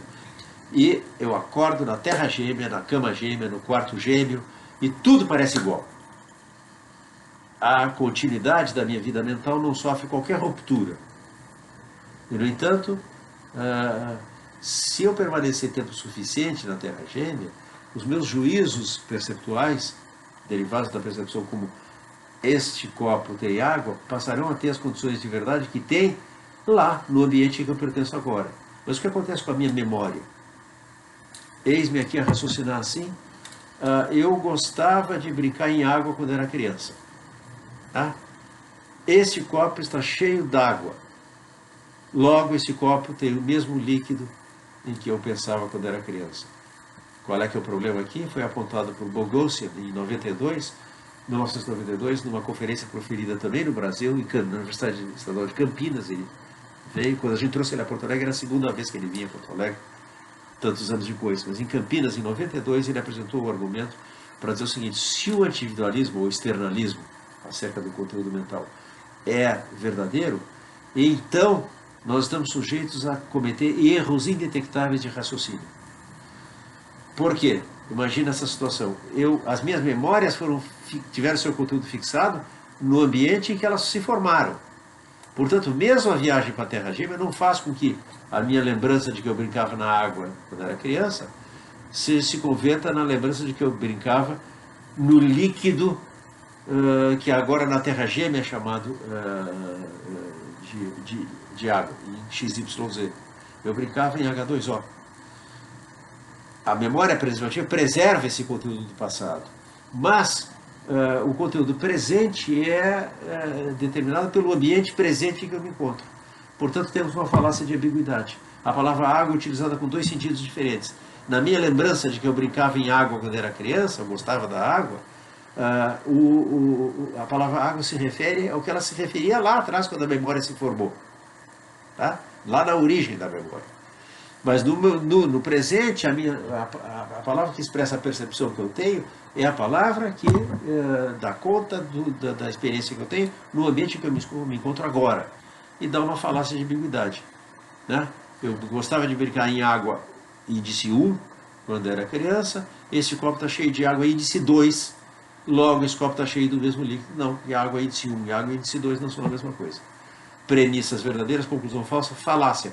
Mas falácia indetectável, falácia que você incorre sem se dar conta. É pior que os exemplos que nós discutimos de Russell e de Quine, da Jorge IV, do Russell, ou do número dos planetas do Quine, porque aqueles são casos em que a ambiguidade pode ser descoberta. Por mera reflexão, você sabe que a frase Jorge IV queria saber se Scott é o autor de Waverley, pode significar duas coisas diferentes e mesma coisa vale para a coisa do Quine lá, do número dos planetas. Tá? Mas aqui não tem como eu descobrir a ambiguidade.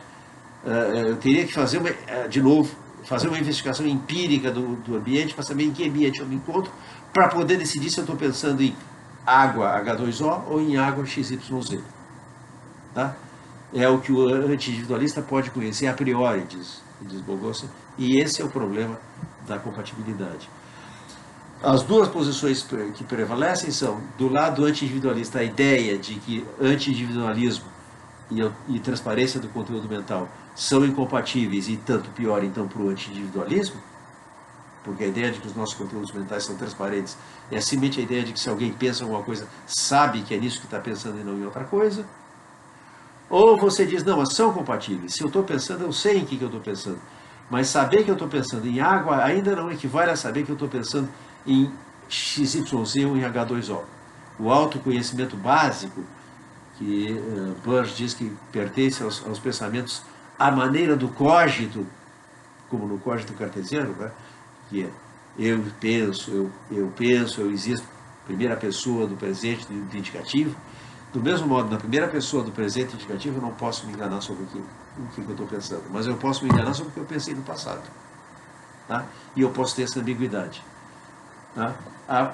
A terceira posição, que é totalmente, por hora, minoritária, é a dos que aceitam que concordam com os individualistas, que é incompatível o anti-individualismo com a autoridade da primeira pessoa, mas não concluem que tanto pior para o anti-individualismo, concluem que tanto pior para a autoridade da primeira pessoa.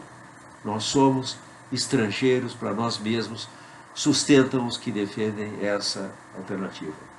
Roy Sorensen, num artigo de 1998, não tem muitas coisas na literatura até o ano de 2009, quando simultaneamente Ruth Millikan, nos Estados Unidos, e este vosso criado aqui no Brasil, publicaram artigos defendendo um incompatibilismo anti-individualista, dizendo tanto pior para a transparência do conteúdo mental.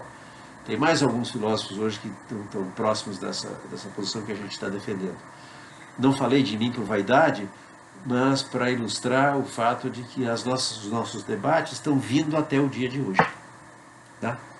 Eu publiquei esse artigo em 2009 e agora, em 2021, está saindo um livro meu que discute com muito mais vagar e com muito mais detalhe esse problema e que procura investigar o que se segue da gente aceitar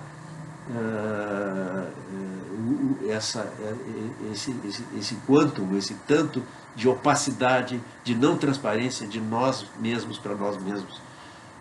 E por isso o meu livro, em que entram reflexões sobre tempo também, que é o assunto que nós não tratamos aqui, se intitula Tempo, Pensamento e Vulnerabilidade. A vulnerabilidade é essa.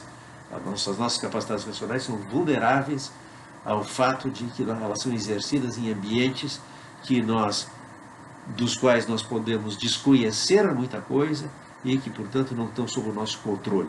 Fatores que a gente desconhece e não estão sob o nosso controle afetam o conteúdo dos nossos pensamentos e, por conseguinte, até mesmo a validade das nossas inferências.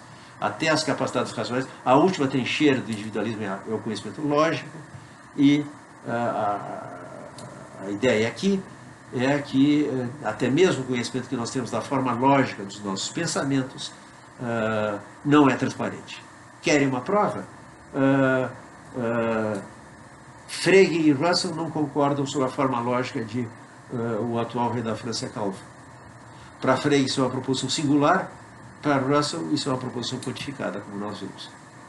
Se dois grandes filósofos não podem se pôr de acordo sobre qual é a forma lógica de uma proposição, que evidência mais vocês ainda querem de que a forma lógica, até mesmo a forma lógica, não é transparente? Até mesmo a forma lógica dos nossos pensamentos. A lógica também tem o seu quantum de opacidade. Fim de semestre, fim de conversa, eu perguntei para a turma da tarde, ou para quem quis fazer a prova da tarde, melhor dizendo, o que é o problema de Gettier e como ele abriu caminho para o externalismo epistemológico. O problema de Gettier consiste no seguinte: Gettier, num artigo de 2 páginas e meia, em 63, ofereceu contra-exemplos à definição 2 vezes milenar, aliás, tinha mais de 2.400 anos, vem lá de Platão, que define conhecimento como crença verdadeira justificada, e todo o debate na tradição epistemológica ocidental foi um debate sobre o que é e o que não é justificação. Podemos justificar nossas crenças só com base nas impressões dos sentidos? Tudo começa nos sentidos, como sustentaram os empiristas britânicos? Ou a última instância de toda a justificação é puramente racional, como sustentaram os racionalistas? Tá?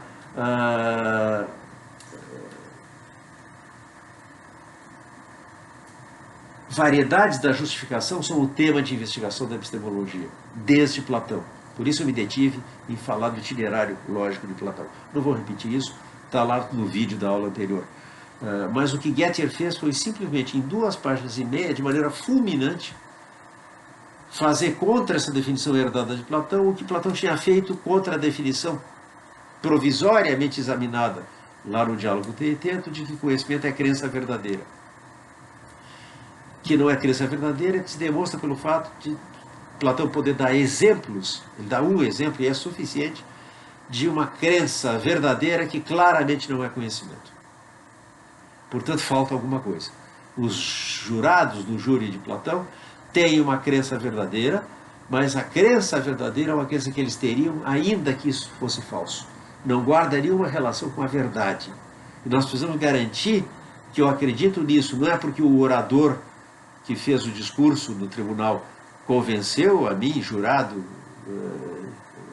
inadvertido, foi tão eloquente que eu fiquei convencido de uma versão dos fatos que por coincidência é verdadeira, mas mera sorte epistêmica minha, se eu formo as minhas opiniões com base no que o orador diz, se o que ele disse é verdade, sorte minha, porque eu acreditaria ainda que fosse falso. Ou o relógio parado do Russell, que é um exemplo da mesma natureza. O Russell está mostrando, repetindo a demonstração de Platão, em 1948, no livro Conhecimento Humano, Seu Alcance e Limites, Russell, em 1948, está repetindo, ele aceita a definição clássica, conhecimento é crença verdadeira justificada, e ele dá exemplos de uma crença verdadeira formada em condições tais que o sujeito teria essa crença ainda que ela fosse falsa. O cara que forma a opinião verdadeira de que são 3 horas da tarde, porque teve a sorte de estar passando na frente de um relógio parado que mostra 3 da tarde,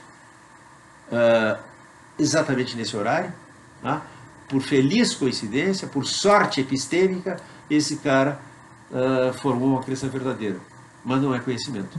E não é conhecimento porque não guarda, o fato dele acreditar nisso não guarda nenhuma relação com o fato de isso ser verdadeiro. A noção de justificação devia suprir isso aí. Tá? E os exemplos de Gettier, por exemplo, o sujeito... vou dar um exemplo que ele deu, que está no artigo dele. O exemplo que eu dei. A criança que forma a crença falsa de que uma mulher foi morta. O meu exemplo era tão bizarro que talvez o exemplo original do Gettier fosse preferível, embora fosse mais complicado para contar. O Jones e Smith são candidatos a um emprego e estão esperando a entrevista de seleção. Bom, o Jones está convencido de 2 coisas. Que Smith vai ganhar vai ser quem vai ser contratado, e ele tem uma boa justificativa para isso. O diretor da empresa disse para ele: olha, a gente o presidente aqui vai preferir, a direção geral vai preferir o Smith. Uma fonte confiável disse isso para ele.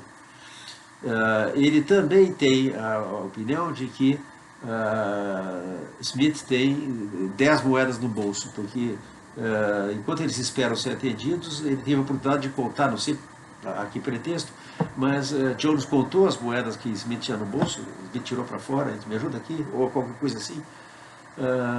E ele sabe que Smith tem 10 moedas no bolso. Ele forma a crença de que alguém que tem 10 moedas no bolso vai ser empregado. Ora, resulta que quem vai ser empregado realmente é ele, Jones, e que por sua vez tem 20 moedas no bolso, coisa que ele não pensava. Ele não pensava nem que era ele que ia ganhar o emprego, ele pensava que era Smith, e não pensava tão pouco que ele tivesse 20 moedas no bolso. Ele tinha uma crença verdadeira, com boas justificações. Por que ele crê que vai ser Smith? Porque ele ouviu o alto funcionário da empresa dizer: olha, meu, lamento dizer, mas não é dessa vez.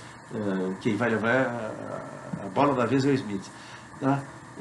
E ele também tinha contado as moedas que o Smith tinha. Então ele pôde formar a crença de que um cara que tem 5 moedas no bolso vai ganhar o emprego.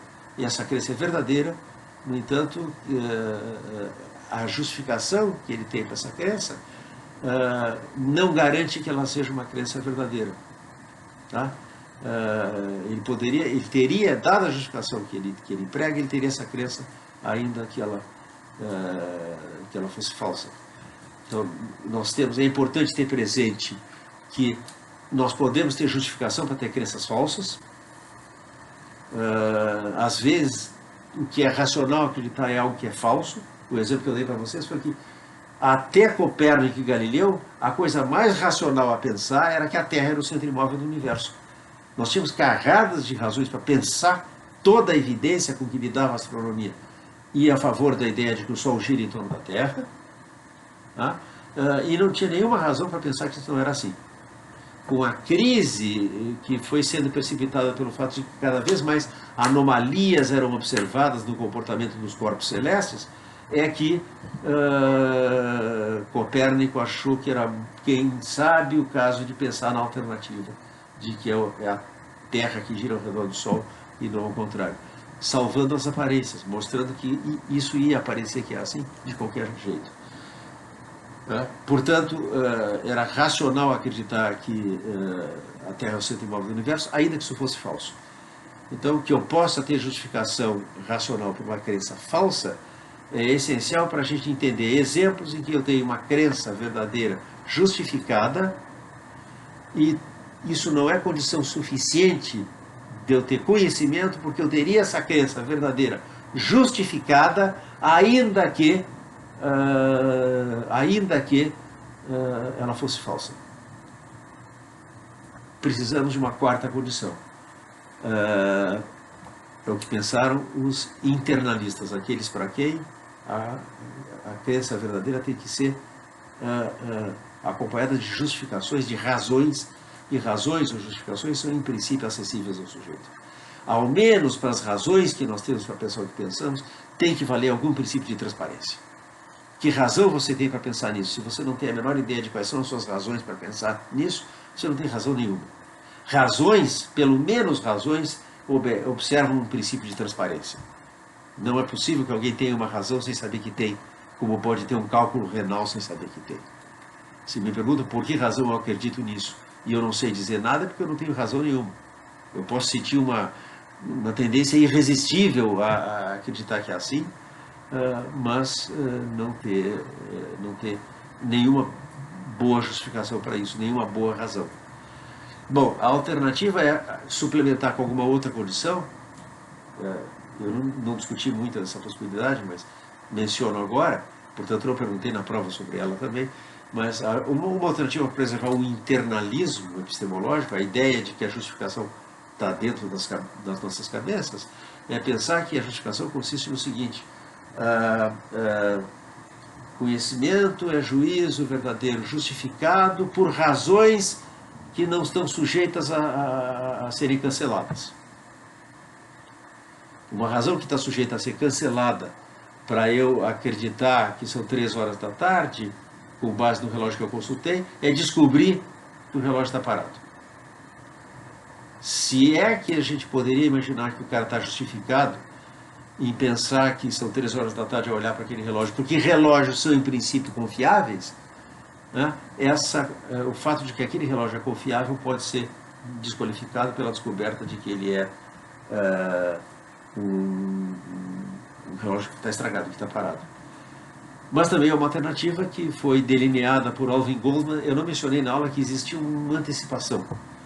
Frank Ramsey, que morreu com 26 anos, tragicamente, em 1930 e poucos, no fim da década de 20, início da década de 30, não lembro agora, nem vou abrir a Wikipédia agora durante essa aula que já se estende, porque é a última aula do semestre, e eu quero contar tudo que é importante que você saiba sobre a correção da prova. A alternativa radical é pensar, como Ramsey tinha anotado nos papéis que ele deixou e que foram publicados póstumamente, a seguinte ideia: eu sempre pensei, ele escreve assim, eu sempre pensei, imagina o cara tinha 26 anos quando morreu, e ele diz que ele sempre pensou que conhecimento é uma crença verdadeira formada através de um processo confiável. Ele não fala para nada em justificação racional. E o que podem ser processos confiáveis de formação de crença? Um processo confiável de qualquer coisa é um processo que conduz ao resultado esperado. Como diz Wittgenstein, uma caldeira confiável é uma que não explode em condições normais de temperatura e pressão. Tá? O que é um processo confiável de formação de crenças? É um processo que conduz a crenças verdadeiras. Tá? Um processo conducente que, em condições normais, nos conduz à formação de crenças verdadeiras. Tá? Essa alternativa é hoje majoritariamente defendida na comunidade acadêmica. O externalismo prevalece na forma do confiabilismo. A ideia de que conhecimento é juízo verdadeiro obtido através de um processo confiável, seja esse um processo racional ou não racional. E a última pergunta da última prova foi: por que adotar o confiabilismo, que conhecimento é juízo verdadeiro obtido através de um processo confiável, racional ou não, importa em abandonar o princípio que eu chamei de princípio de reflexividade, de que saber implica que se sabe. Que é uma resposta a uma pergunta que, como nós vimos, Platão fez e não respondeu nunca. Nem ninguém, naquela época, se deu ao trabalho de responder. Mais tarde veio a resposta. Que claro que saber implica saber que se sabe. Se o sujeito sabe alguma coisa, e saber é ter crença verdadeira acompanhada de justificação racional, então ele não apenas sabe que são 3 horas da tarde, mas ele sabe que sabe, porque ele conhece as razões que ele tem para pensar que são 3 horas da tarde. razões são transparentes à consciência, mas processos confiáveis não são. Eu vou dar um exemplo de processo confiável que eu não dei na aula e vou terminar com ele. É fato notório, bem conhecido, estudado pela psicologia experimental, que há pessoas que, de maneira altamente confiável, isso é, que raramente se equivocam, conseguem identificar o sexo de um pinto. Parece piada isso. Mas existem pessoas que olham para dois pintinhos e dizem esse é macho, esse é fêmea. Quando nós não conseguimos encontrar nenhuma diferença. E essas pessoas acertam. A maioria das vezes elas dão a resposta correta. O pintinho que eles disseram que era fêmea cresce e se torna uma galinha. O pintinho que eles disseram que era macho vem a ser um galo na idade adulta. Isso confirma a capacidade discriminatória. E pessoas que têm essa capacidade são muito bem remuneradas pela indústria de produção de aves, pelos aviários e pela indústria do abate de animais, porque é importante saber se o pinto vai ser um galo ou uma galinha, tem consequências importantes para a administração desses negócios. Então, essas pessoas são pagas para discriminar o sexo do pinto. E, no entanto, elas não sabiam como é que elas faziam isso. Isso é um fato. Tem literatura psicológica abundante. Vocês digitem chicken sexers, sexuadores de pintos, chicken sexers, pessoas que identificam o sexo de pinto. Tem uma vasta literatura acerca disso. Botem no Google para vocês verem. E os resultados experimentais consistiram no seguinte: essas pessoas empregavam algum processo para discriminar que elas não sabiam qual era, porque perguntadas, mas como é que tu sabe que isso é macho ou fêmea? Eles respondiam algo assim: não sei, mas eu olho para o bicho e para mim tem cara de pinto macho. A opinião deles próprios era que alguma propriedade que era discriminada visualmente, que eles não sabiam dizer qual era, distinguia os pintos machos dos pintos fêmeas. Eu não sei, eu olho e para mim tem cara de pinto macho, é o que eles respondiam às investigações. Bom, os psicólogos experimentais fizeram testes com essas pessoas, e a psicologia experimental tem enorme habilidade em criar situações em que o cara vê um objeto, mas não ouve o objeto, ouve o objeto, mas não vê, sente o objeto com o tato, mas não vê o objeto, prova o gosto de uma coisa, mas não viu antes que coisa era, e assim por diante. Testes para separar o que um sentido está percebendo do que o outro sentido perceberia, de maneira a identificar qual é o sentido que é responsável pela formação de um certo conhecimento, ou de uma certa sensação, ou de um certo estado do agente.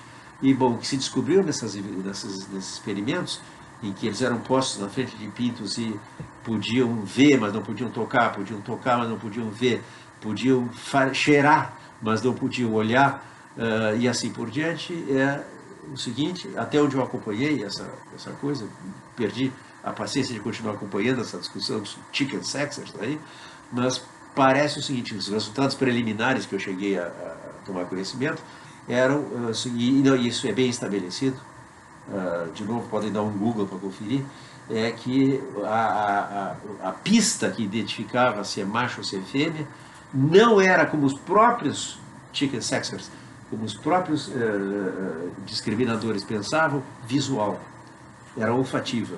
Ou seja, eles sentiam cheiro de pinto macho ou cheiro de pinto fêmea. Eles não tinham a menor ideia que era isso que eles estavam fazendo, tanto que eles pensavam que a discriminação que eles faziam era visual. Então está aqui um caso evidente e eloquente de alguém que tem um processo confiável de formação de crenças, ainda que nem mesmo saiba que processo é esse. Isso é, pessoas que sabem, mas não sabem que sabem. O confiabilismo importa em abandonar o princípio de reflexividade. Uma pessoa pode saber sem saber que sabe. Esta é a resposta à pergunta que Platão fez. Se ele não soube nunca responder essa pergunta, foi porque a epistemologia dele se encaminhava para aquilo que veio a ser. Isso estava lá antes no diálogo Carmen, se não me engano, né? Que é da juventude dele, essa pergunta, se saber implica saber que se sabe, mas gradualmente ele se encaminhou via Menon e Teeteto, como nós vimos, o diálogo do período intermediário Menon, o diálogo do período final Teeteto, a ideia de que o conhecimento é crença verdadeira acompanhada de justificação racional, do logos. Tá? Portanto, a resposta, se ele tivesse vivido mais e voltado àquela pergunta, ia ser, claro, saber implica saber que se sabe. Porque se alguém tem uma crença acompanhada de razões, ele sabe que tem essas razões.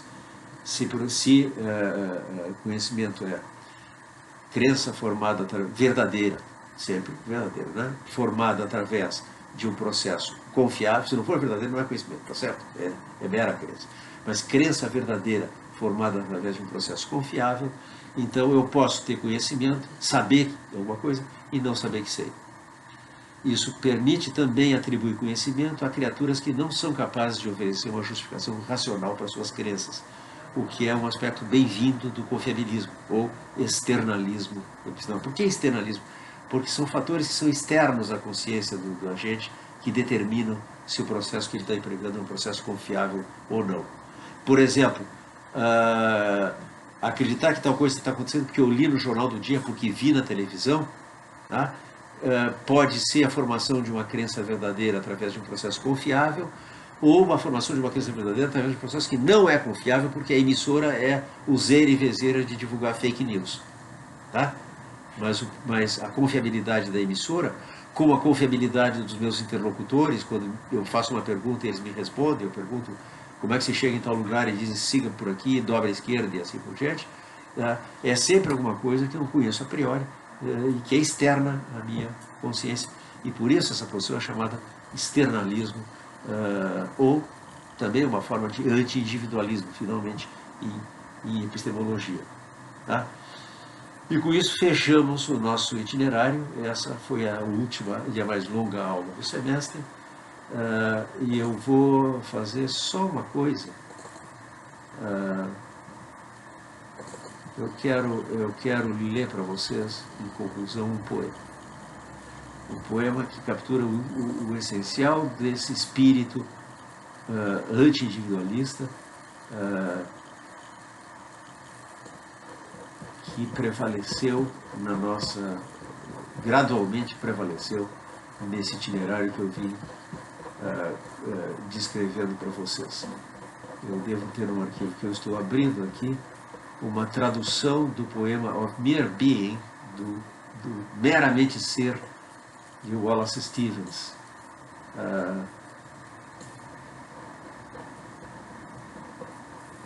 Onde é que está? Eu vou dar uma pausa na câmera para achar e aí eu termino.